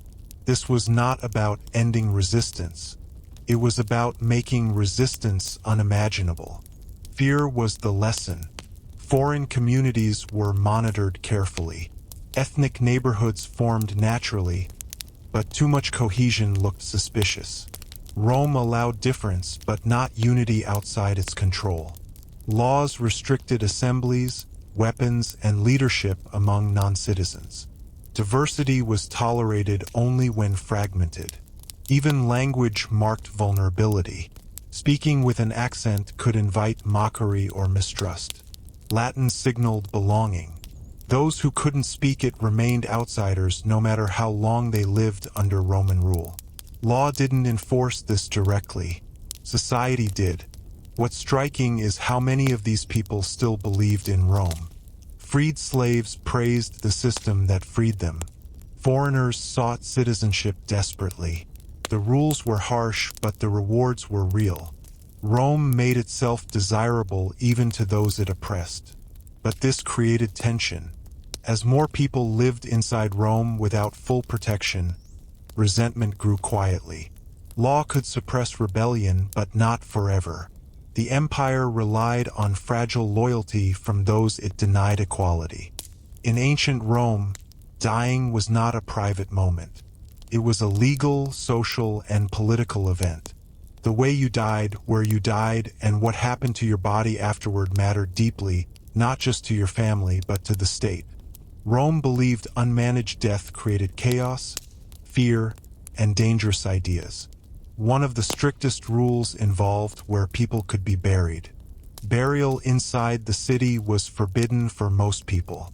The dead were considered polluting, both spiritually and physically. Cemeteries lined roads outside city walls so the living would pass the dead daily, but never live among them. This rule protected sanitation, but it also separated life from decay symbolically. Rome wanted death visible but controlled. Funeral practices were heavily regulated. Early Rome allowed lavish funerals with professional mourners, music, and dramatic displays of grief. Over time, laws restricted this. Excessive mourning was seen as destabilizing. Loud grief spread emotion. Emotion spread unrest. The state limited how many mourners could attend, how much money could be spent, and how long rituals could last. Grief was allowed, but only within boundaries. Even crying could be regulated. Women, in particular, were restricted from excessive public mourning. Roman lawmakers believed uncontrolled female grief encouraged superstition, hysteria, and challenges to authority. This sounds cruel, but to Rome, emotional discipline preserved order. Private sorrow was tolerated. Public sorrow was dangerous. The bodies of certain people were treated very differently in death. Executed criminals were often denied burial entirely. Their bodies could be displayed, thrown into rivers, or left exposed. This wasn't only punishment. It erased dignity after death, sending a warning to the living. Rome understood that fear of dishonorable death was stronger than fear of dying itself. Suicide occupied a strange legal space. In some circumstances, suicide was accepted, even respected. A disgraced senator might take his own life to preserve family honor and property. In other cases, suicide was punished by confiscating estates. The difference depended on timing and motive. Rome didn't judge suicide morally. It judged its effect on order. Soldiers faced their own death rules. Dying in battle brought honor, memory, and family benefits. Cowardice leading to death brought shame. Military funerals followed strict rituals to reinforce loyalty and sacrifice. Rome turned death into propaganda. How you died mattered more than that you died. Graves themselves were legal objects. Tombs carried inscriptions that identified family, status, and achievement.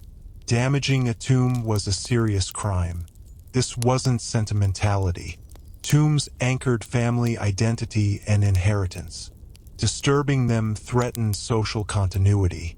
At the same time, Rome controlled who deserved remembrance.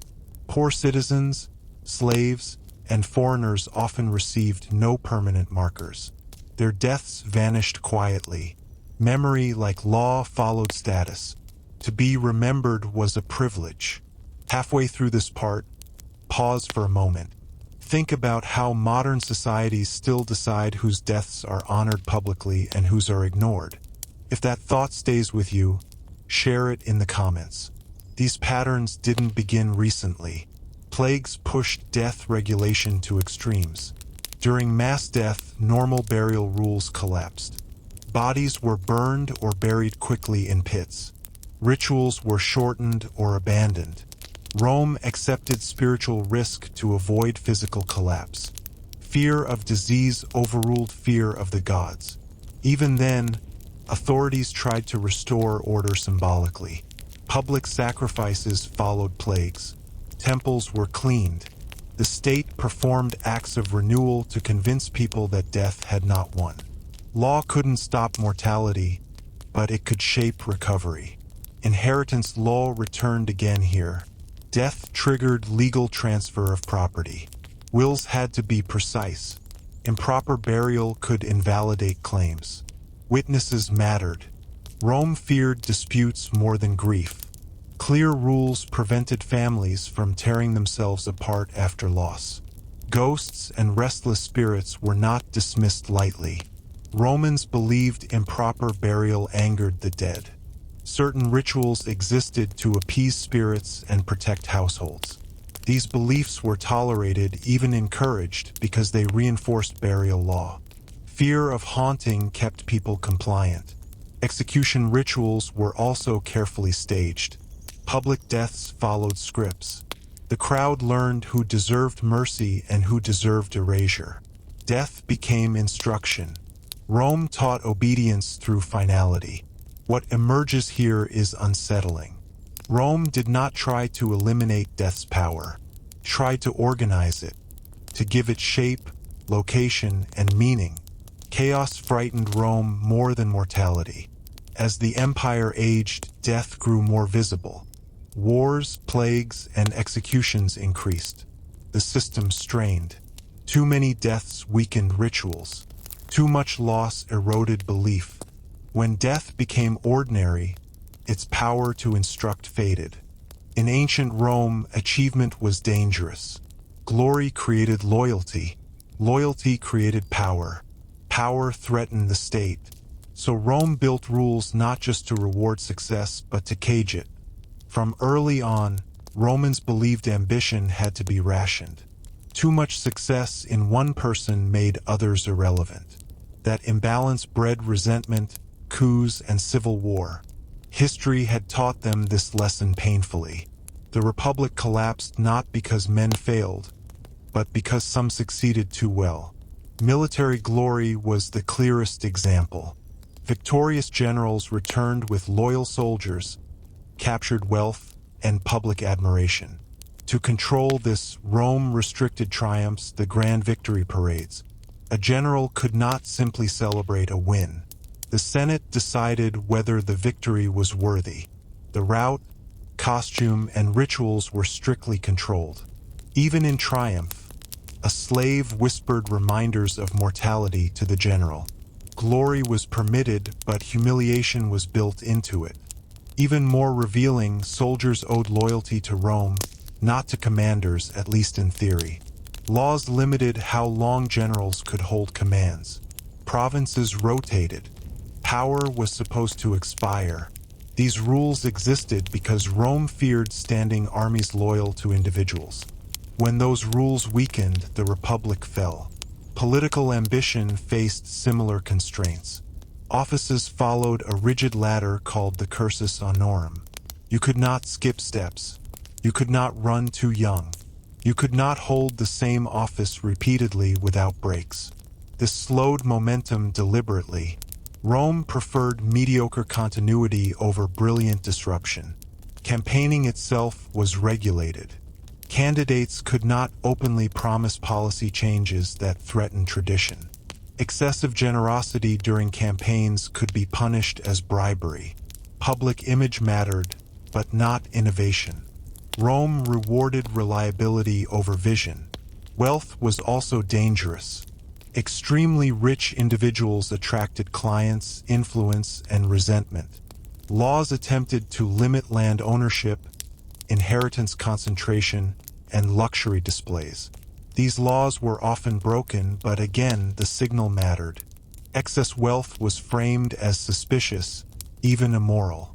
The state reminded elites that their success was tolerated, not celebrated. At the same time, Rome needed ambition. It needed people to fight, govern, build, and expand.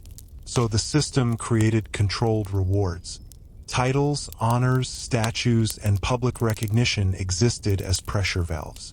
You could achieve greatness, but only in approved ways, at approved times, and with approved language. Halfway through this part, pause and think about this quietly. How often are modern systems comfortable with ambition only when it stays predictable? If this thought lingers, leave it in the comments. These patterns repeat more than we realize. Failure was managed just as carefully. Losing an election was expected. Losing a battle was tolerated if handled properly. But refusing to accept failure threatened stability. Laws punished those who clung to power after defeat. Stepping aside gracefully was not weakness. It was duty. Rome even regulated praise. Excessive flattery could be punished if it looked like manipulation. Poets and writers learned to balance admiration with restraint. Too much praise elevated individuals dangerously. Augustus himself discouraged overt worship, not out of humility, but strategy. Kings were killed in Rome's memory. Rewards extended into family life.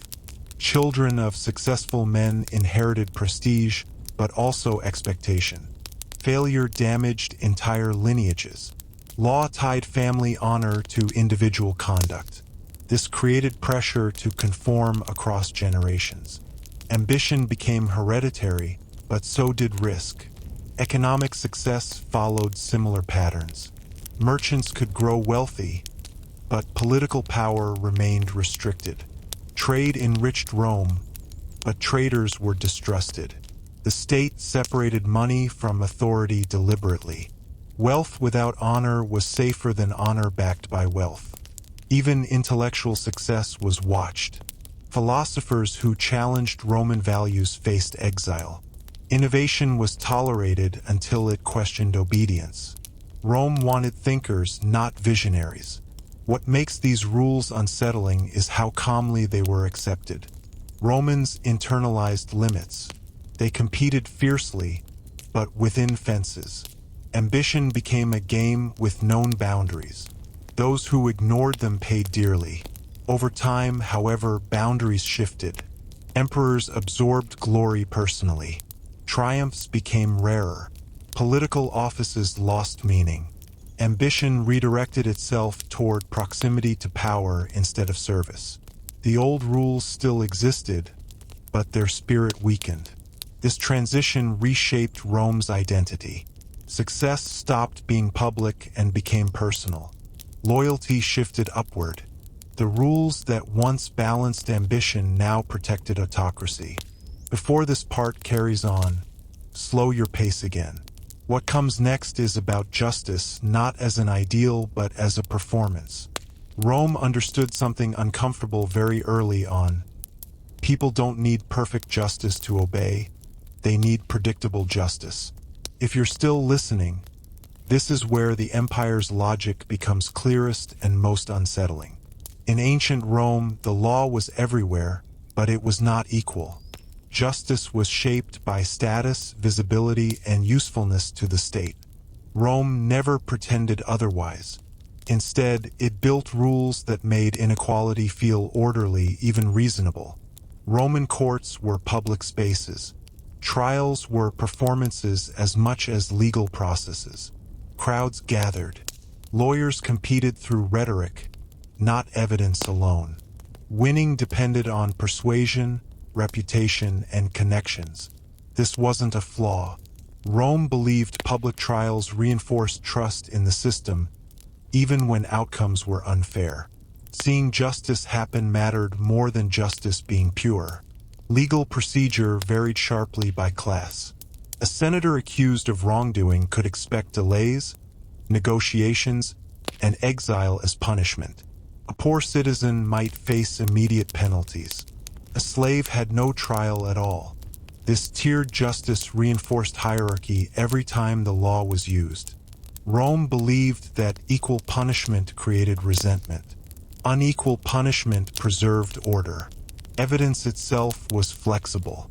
Written contracts mattered. Witnesses mattered more. Reputation mattered most. A respected man's word carried weight automatically. A disreputable person started at a disadvantage. Law mirrored social trust. If society didn't trust you, neither did the court. Torture again appeared here, but selectively. Slaves could be tortured for testimony. Citizens could not, except in rare cases of treason. This rule reveals Rome's priorities clearly. Truth mattered, but dignity mattered more, at least for those the state valued. Justice protected hierarchy before it protected facts. Judges held enormous discretion. They were expected to interpret not just law, but circumstance. Mercy could be shown. Severity could be chosen. This flexibility allowed Rome to adapt rulings to political needs. Law was not blind. It watched carefully. Appeals existed, but only for those who could access them. Wealth bought time.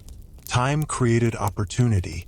A delayed trial could fade from attention, lose witnesses, or become irrelevant. Speed was punishment for the powerless. Delay was privilege for the powerful. Halfway through this part, pause and consider this quietly. When modern systems talk about justice, how often do outcomes still depend on money, reputation, and access rather than rules alone? If this connection stands out, sharing it in the comments keeps this discussion alive.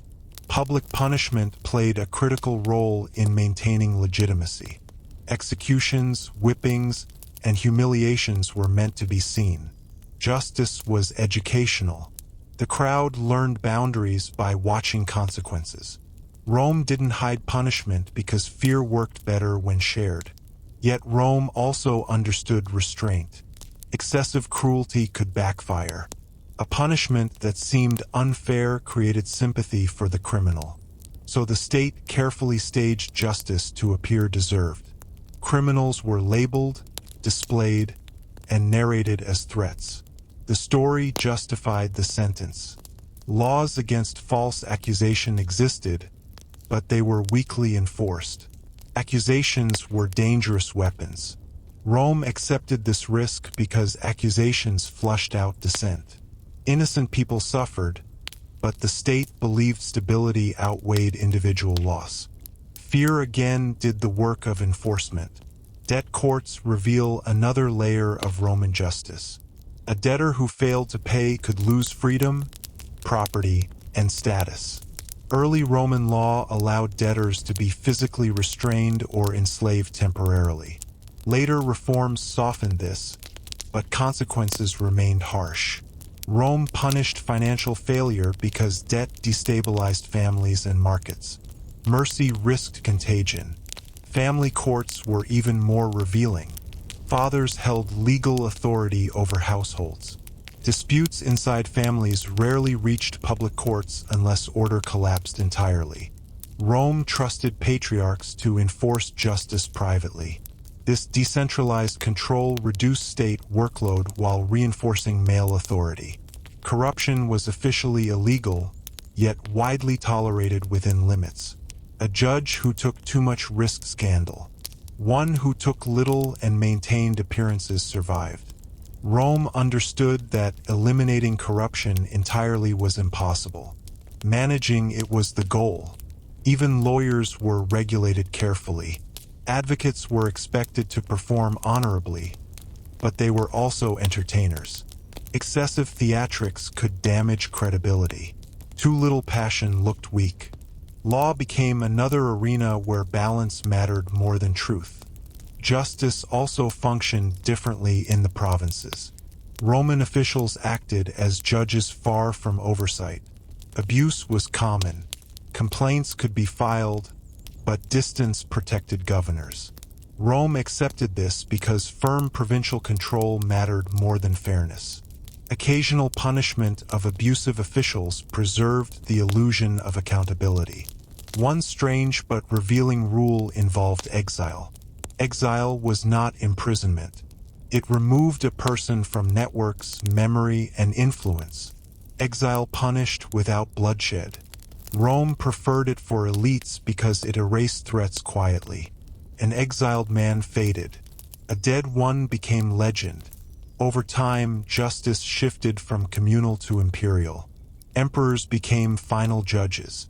Appeals reached the throne. This centralized power created consistency, but also dependency.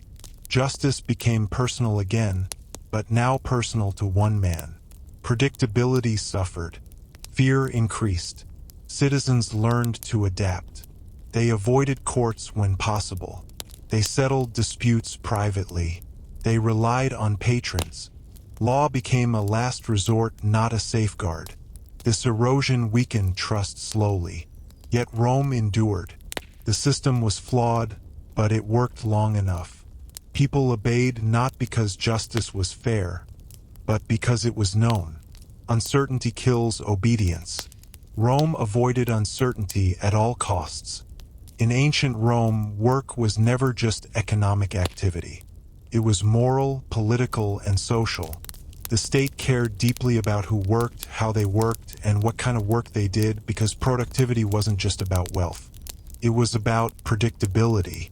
Roman society was divided sharply by attitudes toward labor. Physical labor was essential, but despised. Intellectual and administrative work carried honor. This contradiction shaped law. Rome depended on laborers, but it did not want laborers shaping public life. So it built rules that kept workers productive and politically quiet. Guilds, known as collegia, were one of the most tightly regulated institutions in Roman life. These associations grouped workers by trade: bakers, shipbuilders, metalworkers, porters. On the surface, they offered protection, shared resources, and social identity. But Rome never forgot that organized workers could become organized resistance. Every collegium required approval. Unapproved associations were illegal. Meetings were monitored. Leadership structures were scrutinized. Rome allowed organization only when it could see inside it. Certain trades were considered essential to survival. Grain merchants, millers, bakers, and transport workers fell into this category. Over time, Rome began forcing people in these professions to remain in them permanently. Work became hereditary. If your father was a baker, you were expected to be one too. This rule wasn't about tradition. It was about supply security. Rome chose stability over personal freedom. This applied most harshly in the later empire, when economic stress increased. The state could not afford labor shortages, so it locked people into jobs, land, and obligations. Farmers became tied to estates. Craftsmen were bound to cities. Leaving your profession without permission could be punished. Mobility threatened supply chains. Rome sacrificed freedom to keep systems running. Slaves, again, formed the backbone of labor. But free workers were increasingly controlled as well. The line between free and unfree blurred. Freedom existed, but within narrowing corridors. You could live freely, but only where you were useful. Markets were regulated closely. Prices for basic goods could be fixed during shortages. Hoarding was punished. Profiteering was condemned publicly, even when tolerated privately. Rome feared sudden spikes in cost because they caused panic. A hungry city was an angry city. Economic law focused less on fairness and more on calm. Taxation reinforced obedience through work. Taxes were assessed not just on wealth, but on profession and production. Failure to pay could result in confiscation, forced labor, or loss of status. Work funded the empire directly. Refusing to work threatened everyone. Halfway through this part, pause for a moment. How often do modern systems describe work as freedom, while quietly limiting how much choice people actually have? If this thought sticks with you, leave it in the comments. These questions are why ancient history still feels close. Debt returned again here. Workers often borrowed to survive bad seasons. Debt tied people to employers, patrons, or landowners. While outright debt slavery declined, economic dependency increased. Rome allowed this because dependent workers were stable workers. Independence was unpredictable. Even time was regulated through labor. Market days followed strict calendars. Work rhythms were shaped by law and ritual. Free days existed, but they were scheduled. Spontaneous idleness was suspicious. A man with too much free time might be plotting. Women's labor was controlled differently. Domestic work was expected, invisible, and unpaid. Women who worked publicly faced moral suspicion. Some professions were off-limits entirely. This wasn't only sexism. Rome feared women earning independent power. Economic independence threatened household hierarchy. Public construction projects reveal another layer. Roads, aqueducts, temples, and walls employed massive labor forces. These projects weren't just infrastructure. They absorbed unemployed populations, reduced unrest, and displayed imperial power. Work became spectacle. Productivity became propaganda. The military also functioned as an employer of last resort. Enlistment offered pay, food, and status. It also removed restless young men from cities. Rome used work to redirect aggression outward. Idle men were dangerous. Armed men under command were useful. Failure to work could be punished as vagrancy. Laws targeted those without fixed employment or residence. Wandering suggested instability. Rome preferred people rooted, known, and taxed. Movement without purpose frightened administrators. Over time, work obligations hardened into something close to economic imprisonment. People inherited not just names and debts, but duties.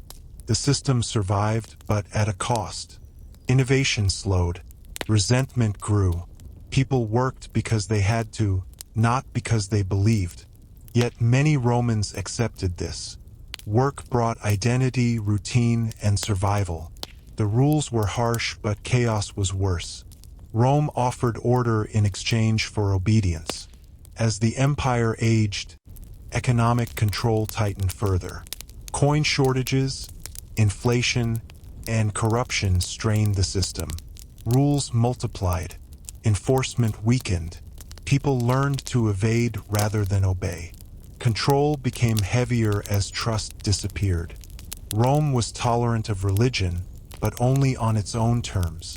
For most of its history, Roman religion was practical, not emotional.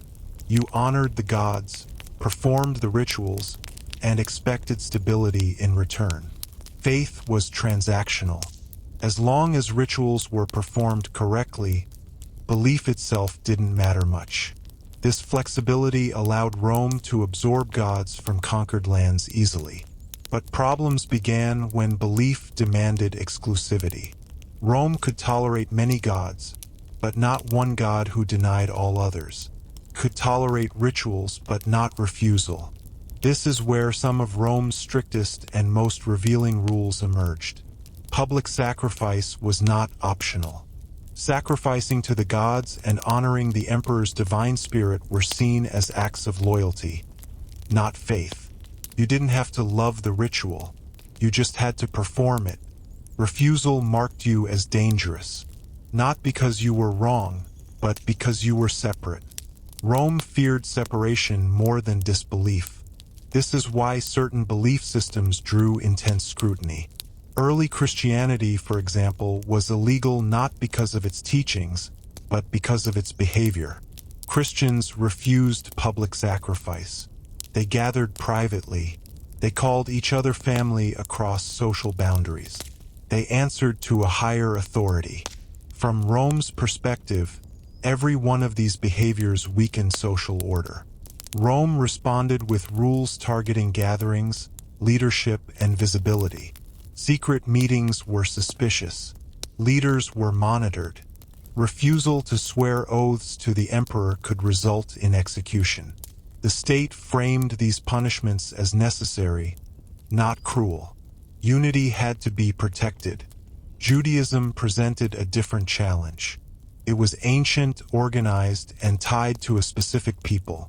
Rome sometimes granted exemptions to Jewish communities, allowing them to avoid certain rituals.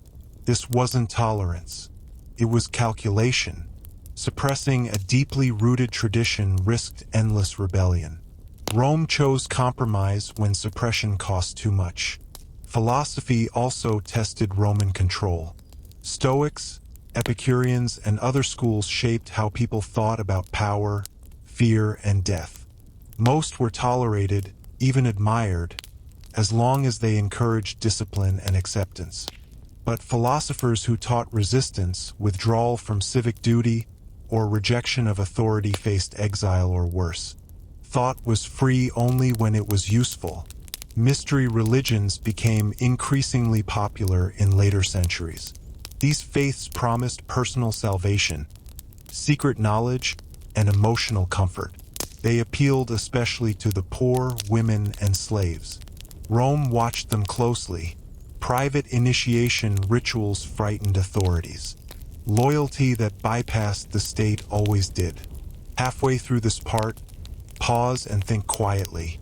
Why do systems of power grow most nervous when people find meaning outside official structures? If this question resonates, sharing it in the comments adds depth to this conversation. Rome also regulated superstition carefully. Magic, curses, and divination were common, but drawing on supernatural forces against the state was illegal. Love spells might be tolerated. Political prophecy was not. Predicting an emperor's fall could be a death sentence. Belief was acceptable until it pointed upward. Education again became a battleground. Schools taught Roman values, history, and discipline. Alternative teachings were tolerated privately, but public instruction was watched. Controlling what children learned meant controlling what they could imagine. Rome feared imagination more than ignorance. Women's religious participation drew particular concern. Many mystery cults empowered women as leaders or equals. This unsettled Roman gender hierarchy. Laws didn't always ban female leadership directly, but they restricted gatherings, finances, and visibility. Rome contained influence by limiting space. Even funerary practices reflected belief control. Certain symbols, inscriptions, and rituals were discouraged or banned if they signaled nonconformity. Death was public. Belief expressed in death mattered. Despite these rules, belief systems spread anyway.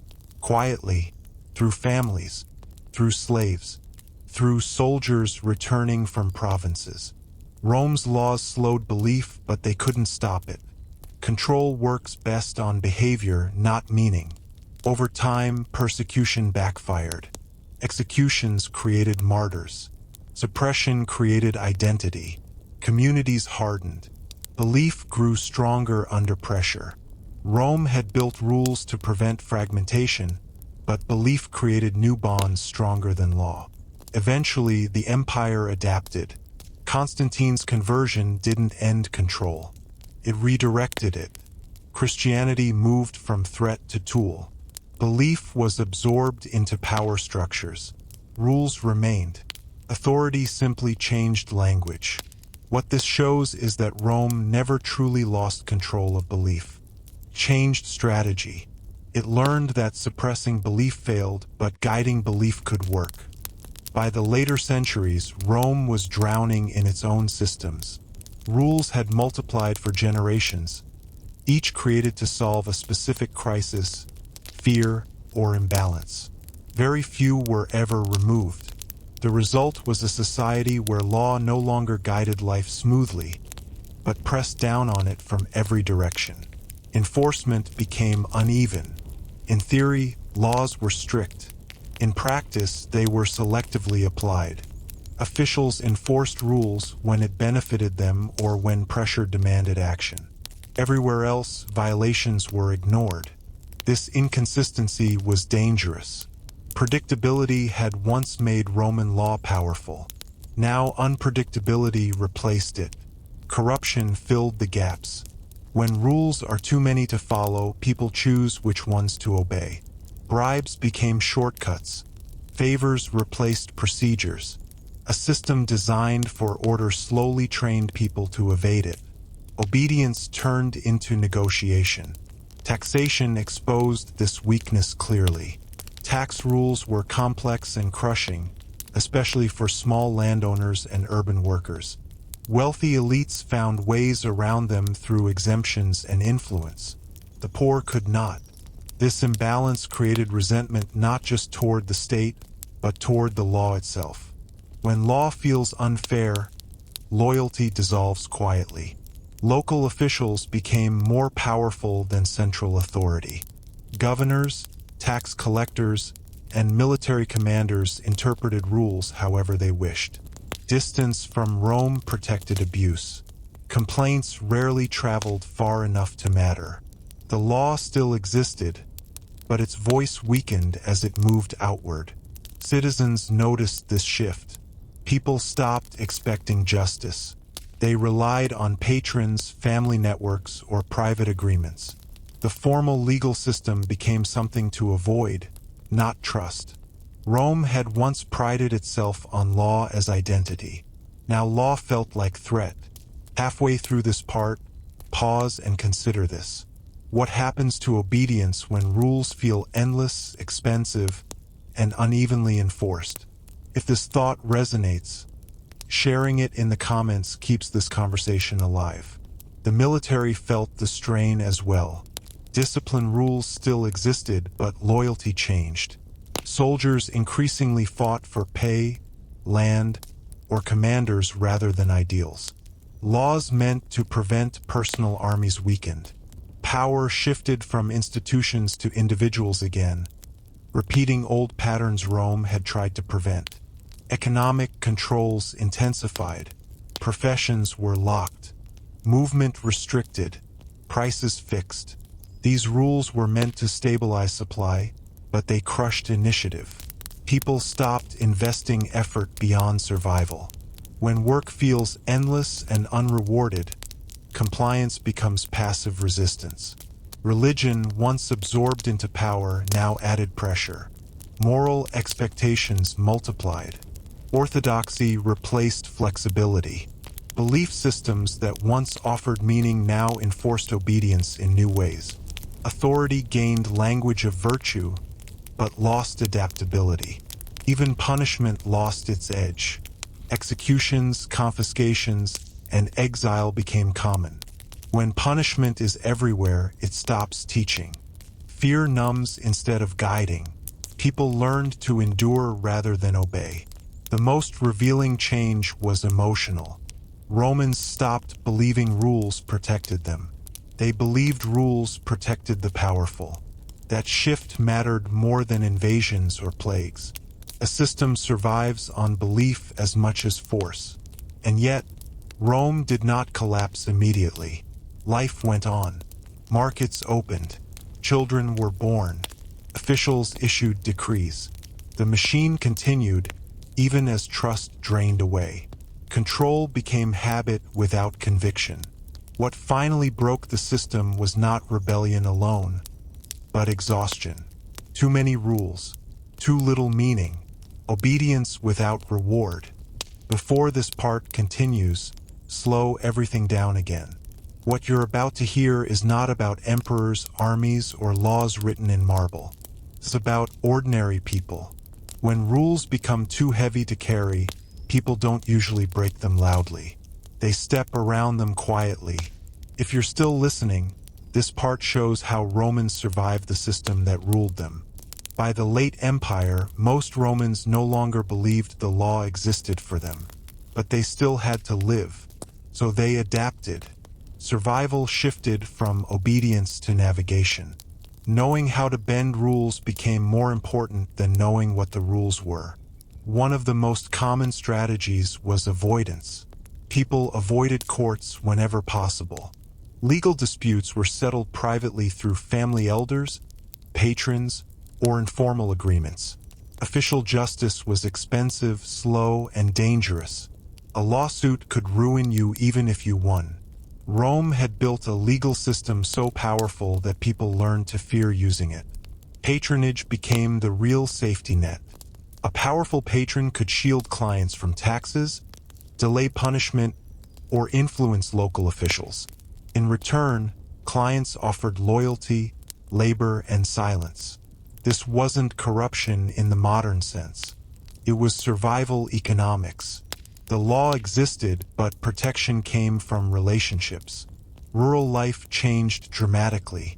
Small farmers, crushed by taxes and debt, began attaching themselves to large estates. They surrendered legal independence in exchange for protection. Over time, this arrangement hardened. Farmers became tied to land and landlords. This wasn't officially slavery, but it wasn't freedom either. Rome didn't invent this to oppress. It allowed it because it kept production stable. Cities adapted differently. Urban residents relied on guilds, religious communities, and neighborhood networks. These groups provided food, burial funds, and mutual aid. Many technically violated laws restricting associations, but enforcement was selective. Authorities often looked away because dismantling these networks would create unrest. Illegal support systems became essential. Religion played a growing role here. Churches, temples, and religious leaders provided aid the state no longer could. People turned to belief communities not only for meaning, but for material survival. Food distribution, shelter, and dispute resolution shifted into religious spaces. Rome tried to regulate this, but it also relied on it. Control and dependence overlapped. Smuggling and black markets expanded quietly. Price controls and supply restrictions created shortages. People responded by trading secretly. Officials knew this happened. They punished it occasionally to maintain authority, but tolerated it enough to keep cities alive. Law bent to reality. Halfway through this part, pause and think about this. When systems become too rigid, do people break them, or do they build new ones underneath? If this thought resonates, leaving a comment adds depth to this discussion. Language itself became coded. People learned what to say publicly and what to say privately. Complaints were disguised as jokes. Criticism hid inside praise. Silence became communication. Rome had once taught people restraint. Now restraint became armor. Migration increased despite restrictions. People moved quietly, changed names, blended into new communities. Records became unreliable. The census lost accuracy. The state still believed it was tracking society, but shadows grew longer. Control weakened not because rules vanished, but because people slipped through them. Even identity became flexible. Claiming citizenship, profession, or status could be negotiated locally. Documents mattered less than recognition. Who you knew mattered more than what papers said. Rome had built a legal identity system, but social reality overtook it. Children grew up learning these adaptations naturally. They learned which rules mattered and which didn't. Obedience became situational. Morality shifted from loyalty to Rome toward loyalty to family, faith, and local community. The empire still existed, but it was no longer the center of daily meaning. What's striking is that this adaptation kept Rome alive longer. The empire didn't survive because rules worked. It survived because people learned to live around them. Flexibility moved from law to society, but this came at a cost. When people stop believing in shared rules, rebuilding trust becomes nearly impossible. Every order feels negotiable. Every command feels optional. Authority becomes loud instead of respected. This quiet transformation changed what Rome was.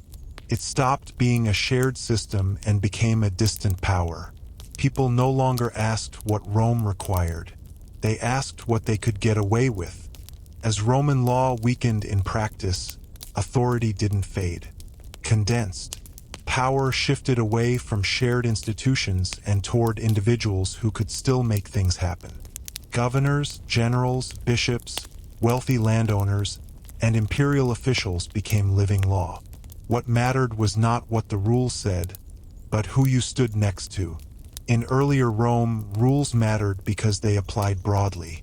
By this stage, rules mattered only when someone powerful chose to enforce them. Justice was no longer predictable. It was negotiable. This changed obedience fundamentally. People stopped obeying the law and started obeying people.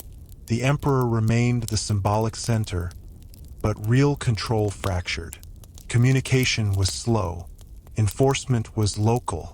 Imperial decrees arrived late or not at all.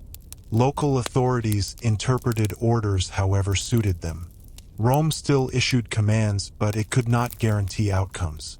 Power without reach became suggestion. Large landowners became especially important. They controlled food, labor, and protection. People living on their estates depended on them for survival. These landowners enforced rules selectively, shielding dependents from taxes or conscription when possible, while extracting loyalty in return. They weren't rebels. They were replacements. The military followed a similar path. Generals who could pay and feed troops gained loyalty regardless of official titles. Soldiers followed strength, not legality. The old fear of personal armies returned, but now Rome lacked the tools to stop it. Laws against this still existed. They were ignored. Religion filled the vacuum openly now. Bishops and religious leaders acted as judges, negotiators, and protectors. They resolved disputes, distributed aid, and represented communities to officials. People trusted them because they were present. Law became local again, but now moral instead of civic. Halfway through this part, pause and reflect on this quietly. When systems stop protecting people, who do people turn to instead? If this feels familiar, sharing that thought in the comments adds meaning to the story. Punishment changed shape as well. Formal executions declined in some areas, replaced by banishment, fines, or forced dependency. Authority preferred control over spectacle. Keeping someone alive but powerless was more useful than killing them. Fear became quieter, but deeper. Even identity shifted. Citizenship still existed, but it mattered less than affiliation. Being connected to a powerful household, church, or military unit mattered more than Roman status. Rome had once built identity through law. Now identity came through belonging. Taxes became arbitrary. Some paid heavily. Others escaped entirely. This wasn't chaos. It was hierarchy without transparency. People accepted unfairness as long as they could survive it. Resentment no longer turned into rebellion, turned into withdrawal. What's most striking is that many people welcomed this change. Central authority had become distant and exhausting. Local power felt immediate, even if oppressive. Rome's promise of universal order had been replaced by smaller, personal bargains. The empire still existed on maps and coins, but daily life no longer revolved around it.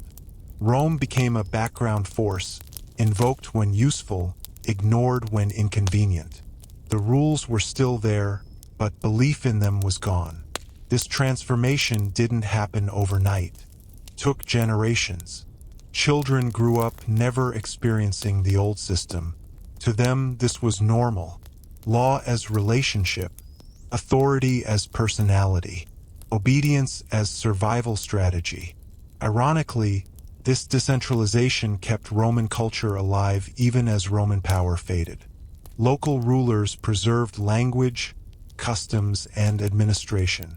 Rome dissolved into fragments that still looked Roman. But something was lost. Shared expectation, shared fairness, shared future. When power becomes personal, stability depends on personalities. And personalities die. When Roman political power weakened, its rules did not vanish. They sank into the ground and became foundations. Later societies inherited Roman control without always realizing where it came from. The empire fell, but its logic survived. One of the clearest legacies was law itself. Medieval and modern legal systems across Europe were built directly on Roman legal concepts.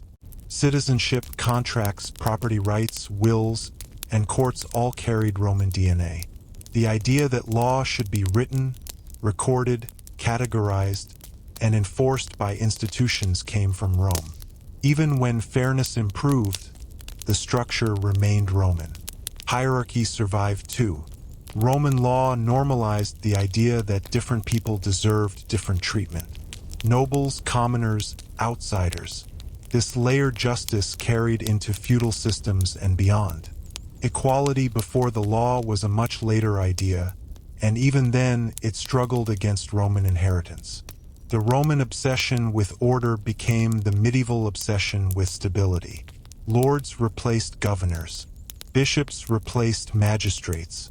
But the logic stayed the same. Control local life. Manage loyalty.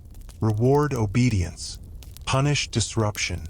Rome taught later rulers that power worked best when it felt normal. Surveillance evolved, but never disappeared.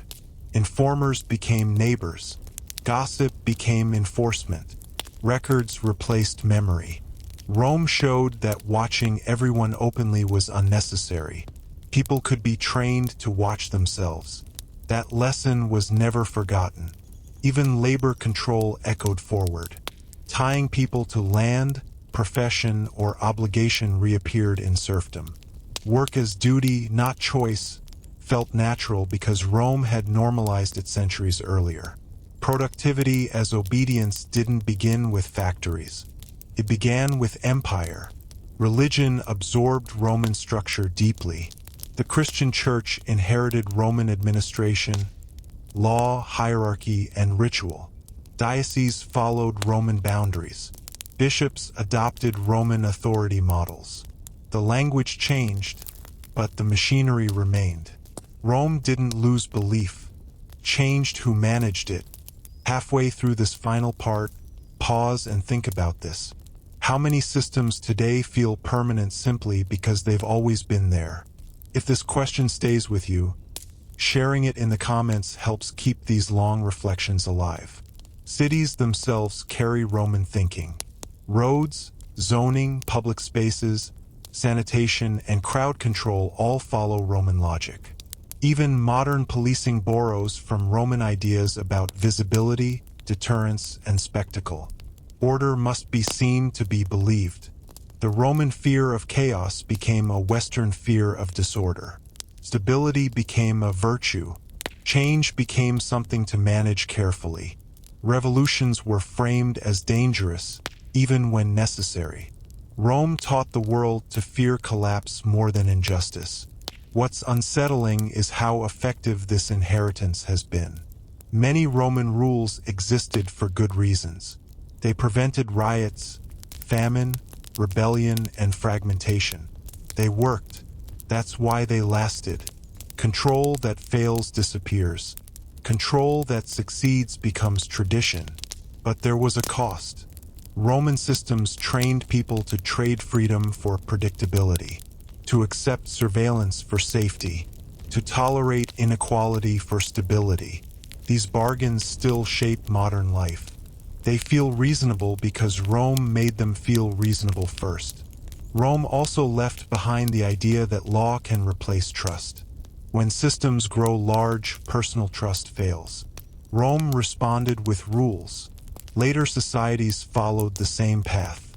But rules multiply. Trust erodes. The cycle repeats. The final irony is this. Rome's weirdest rules were not signs of madness or cruelty alone. They were signs of intelligence under pressure. Rome was trying to solve real problems. Crowd control, supply chains, loyalty, belief, survival. The rules made sense in context. That's why they're dangerous to dismiss. Understanding Rome isn't about judging it. It's about recognizing how much of it still lives quietly around us. In workplace rules, in legal language, in social expectations, in how we think order should feel. If you've listened this far, you've traveled through more than ancient history. You've traced a blueprint that still shapes daily life. And that awareness matters. At the end of this long story, I want to ask you something honestly. Which Roman rule felt the most familiar to you? Not the most shocking, but the most recognizable. Let me know in the comments. Those answers say more about the present than the past. If you found value in this deep, slow journey through ancient Rome, liking the video helps it reach others who enjoy thoughtful history. Subscribing keeps long-form stories like this alive in a space that often rushes past them. Rome believed rules made people predictable. History shows people are more adaptable than any system. Empires fade. Habits remain. And that is Rome's final rule. Before this part continues, slow the pace again. What comes next is not about emperors or abstract systems. It's about what Roman rules felt like inside a single human life. Morning to night, birth to death. Because rules don't matter until they touch the body. If you're still listening, this part lives at ground level. Imagine an ordinary Roman, not elite, not enslaved, somewhere in between. Free but never fully free. From the moment they woke, rules shaped the day before a single choice was made. What they wore signaled status. Certain colors, fabrics, and styles were restricted by class. Dressing incorrectly could invite punishment or suspicion. Clothing wasn't expression. It was compliance. Stepping outside meant navigating space that was tightly controlled. Streets belonged to the state. Markets had fixed hours, fixed prices, fixed measures. Selling outside approved times or places wasn't innovation. It was crime. These rules existed to prevent hoarding, riots, and cheating, but they also erased flexibility. Survival depended on timing as much as effort. Work was regulated deeply. Many professions were inherited or assigned. Bakers baked because their father did. Soldiers' sons became soldiers. This wasn't framed as oppression. It was framed as stability. Rome believed society worked best when people stayed where they were useful. Choice was seen as disruptive. Marriage was another heavily controlled area. Who you married, when, and why all mattered to the state. Laws encouraged marriage and punished remaining single. Children were public assets. They meant future workers and soldiers. Personal desire mattered less than demographic need. Love existed, but policy hovered over it. Even meals reflected regulation. Grain distribution was managed by the state. Bread shortages triggered panic. Rome learned early that hunger created rebellion faster than ideology. Feeding people wasn't generosity. It was control. Receiving food tied you emotionally to authority. Dependence replaced loyalty. Religion filled the gaps where law pressed hardest. Daily stress pushed people toward rituals, charms, and prayers. Official religion offered order. Private superstition offered comfort. Both existed under watch. Too much belief in the wrong direction invited scrutiny. Halfway through this part, pause on this thought. How many rules can a life absorb before it stops feeling like guidance and starts feeling like weight? If this question feels personal, sharing it in the comments helps others feel less alone in it. Fear became subtle, not constant terror, but background tension. Say the wrong thing, miss a payment, offend the wrong person. Rome didn't need to punish everyone. It needed people to imagine punishment often enough. That imagination did most of the work.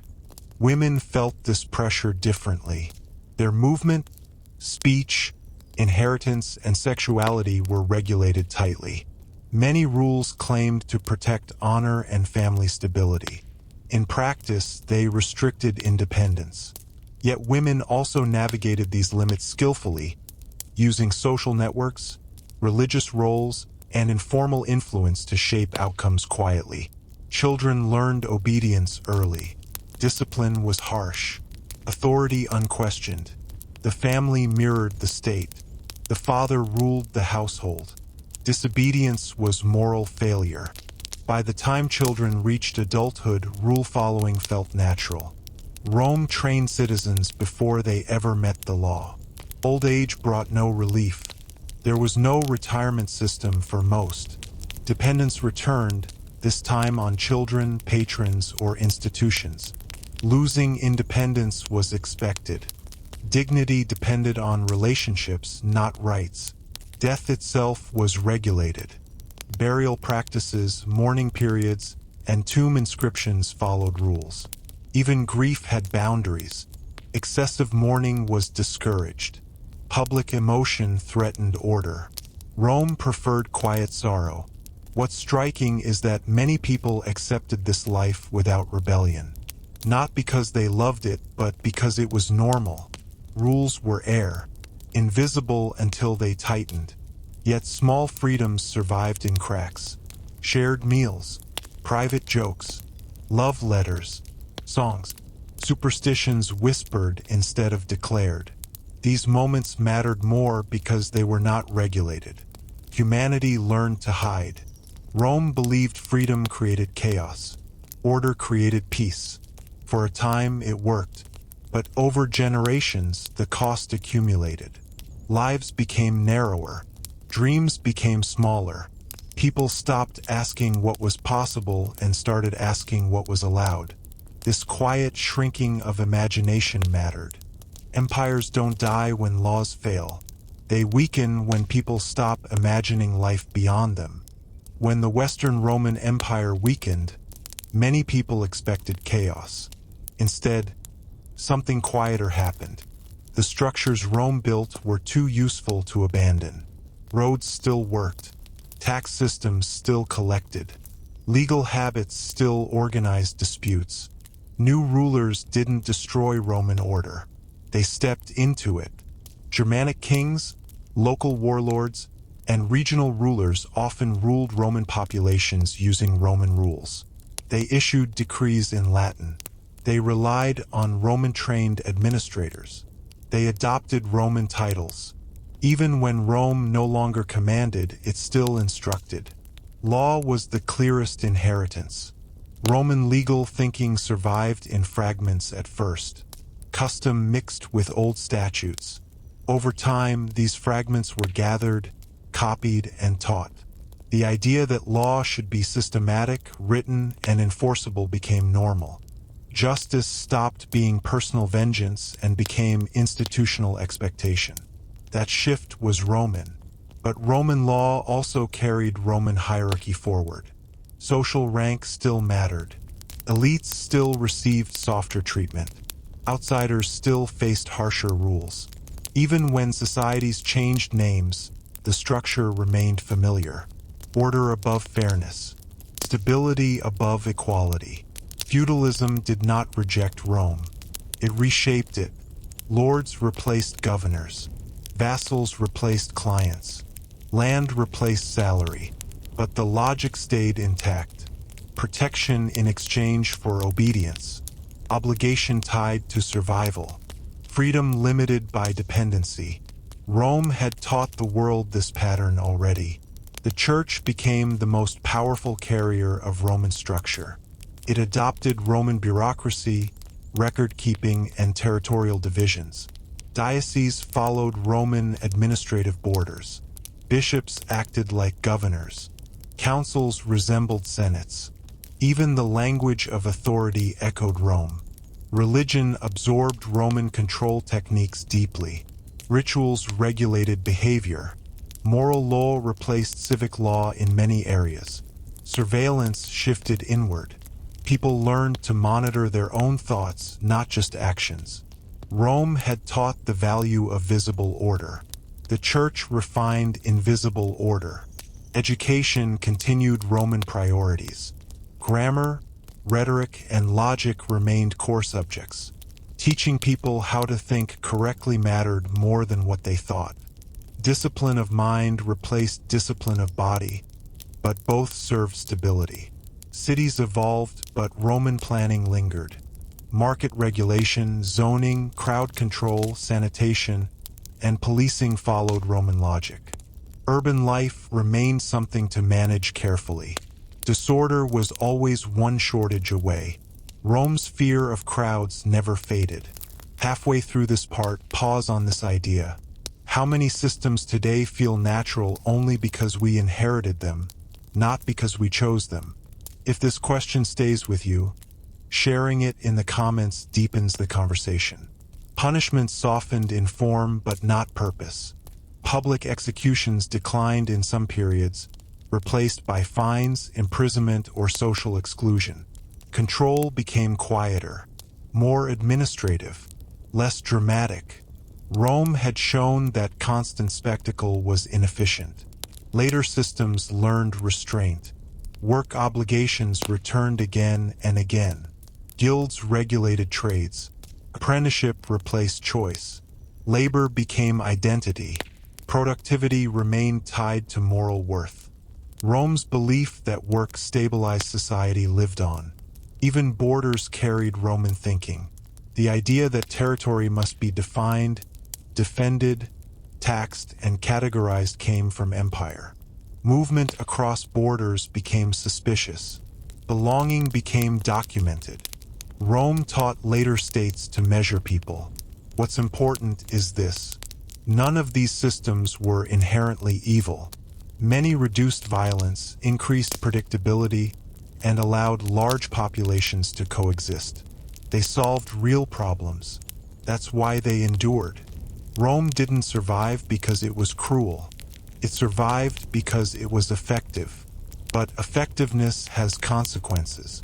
When systems last too long, they stop being questioned. Control becomes tradition. Obedience becomes culture. People forget alternatives ever existed. Rome's greatest legacy wasn't conquest. It was normalization. The normalization of surveillance, hierarchy, regulation, and obligation as the price of order. By the time modern states emerged, Rome was no longer remembered consciously. But its instincts remained. Manage crowds, track resources, standardize behavior, punish selectively, reward loyalty. These were Roman lessons passed hand to hand through centuries. When generations grow up inside rule-heavy systems, something subtle happens. Rules stop feeling external. They become internal. People no longer ask who enforces them. They ask whether they are allowed. Rome didn't just train behavior. It trained instincts. Under Roman order, obedience was learned early and reinforced constantly. Over time, people stopped weighing choices against consequence and began under Roman order. Obedience was learned early and reinforced constantly.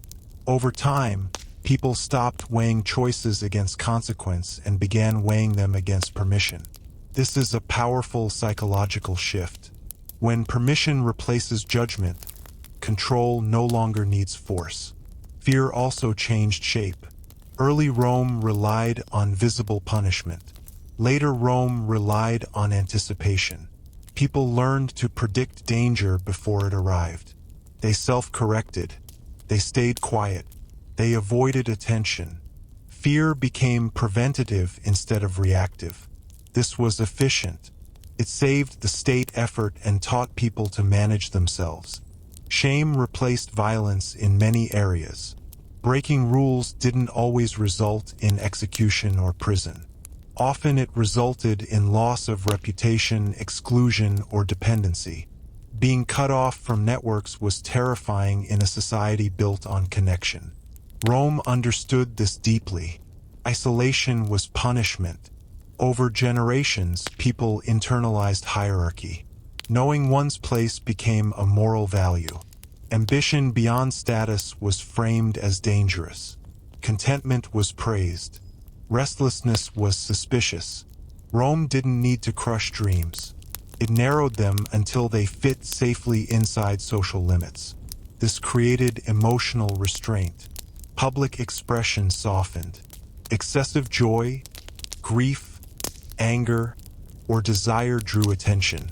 Self-control became virtue. Stoicism flourished not just as philosophy, but as survival strategy. Feel less, want less, expect less. You will suffer less. Children absorbed this without explanation. Authority was not debated. It was modeled. Fathers ruled households. Teachers ruled students. Officials ruled communities.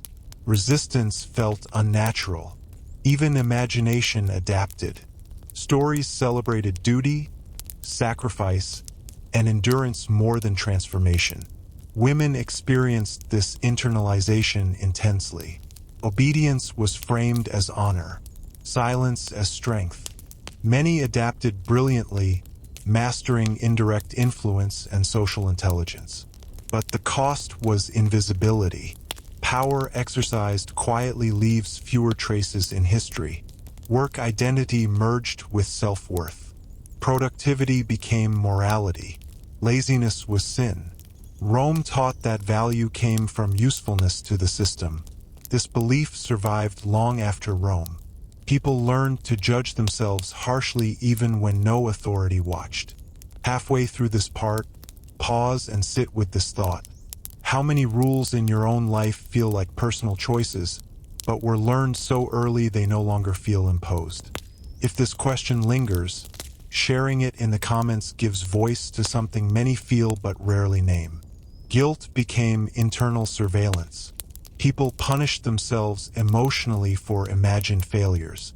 Even when rules relaxed, habits remained. This is why systems outlive empires. Once control moves inside, it no longer needs walls. Yet there was resistance even here. Humor survived.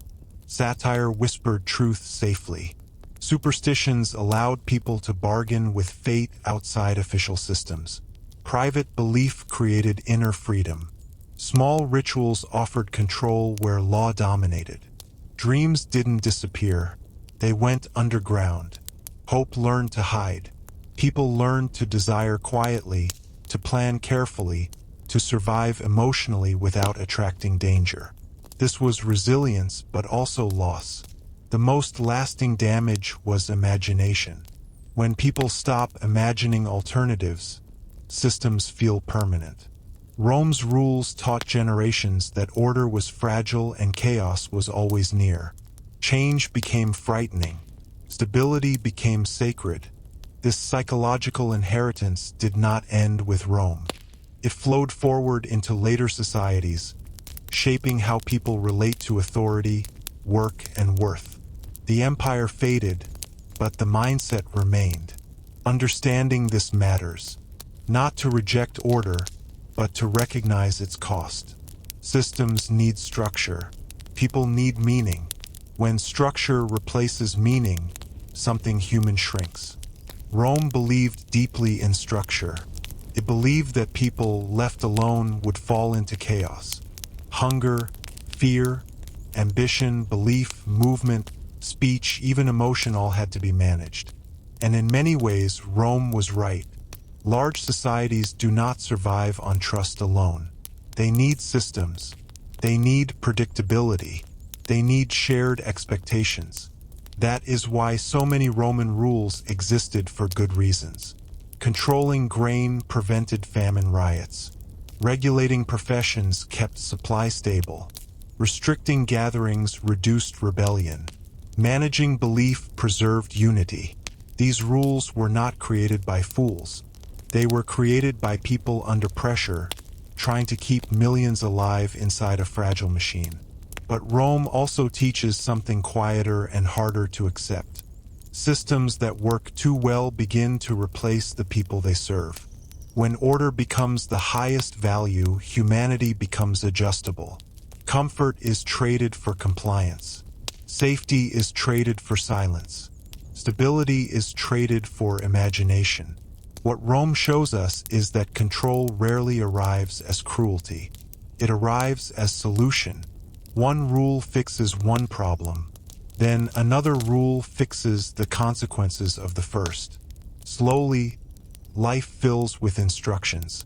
Not all harsh, not all unfair, just constant. Over time, people stop asking why a rule exists. They ask how to live with it. That is the moment a system becomes invisible. And invisible systems are the most powerful.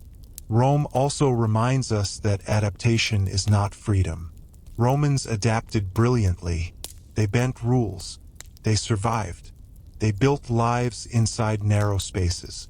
But survival is not the same as choice. Endurance is not the same as fulfillment. An empire can last centuries while slowly shrinking the human spirit inside it. And yet, Rome did not erase humanity. People still loved. They still joked. They still dreamed quietly. They still passed down stories, songs, and beliefs that no law could fully reach. Even at its most controlled, Rome could not regulate everything. That is important. The lesson is not that rules are evil. It is that rules must remain questioned. Rome stopped questioning its own systems. Efficiency replaced reflection. Obedience replaced participation. When that happens, collapse does not come from outside. It comes from fatigue. Rome did not fall because people stopped obeying. It fell because people stopped believing the system belonged to them. This matters now because Rome is not unique. Every large system faces the same temptation: to manage instead of listen, to regulate instead of trust, to normalize control until it feels like nature. Understanding Rome is not about ancient history trivia. It's about noticing when rules stop serving life and start replacing it. It's about recognizing when stability becomes fear wearing respectable clothing. If you've stayed with this story all the way to the end, you've done something rare. You slowed down in a world that rewards speed. You listened to complexity instead of certainty. That matters more than likes or views. But those things do help these long, thoughtful stories survive. So if this journey through ancient Rome gave you something to think about, tapping like tells the algorithm that slow history still has a place. Subscribing keeps space open for stories that don't rush to conclusions. And I want to end by asking you something simple and honest. Not which Roman rule shocked you, but which one felt familiar. Which one felt like something you've lived with, even if you never had words for it. Share that in the comments. Those answers are where history stops being distant. Rome believed it had mastered human behavior. History shows something gentler and more hopeful. People endure systems, but they are never fully defined by them. Rules fade. Empires dissolve. What survives are habits, stories, and the quiet ability to adapt. That was Rome's strength, and eventually its limit.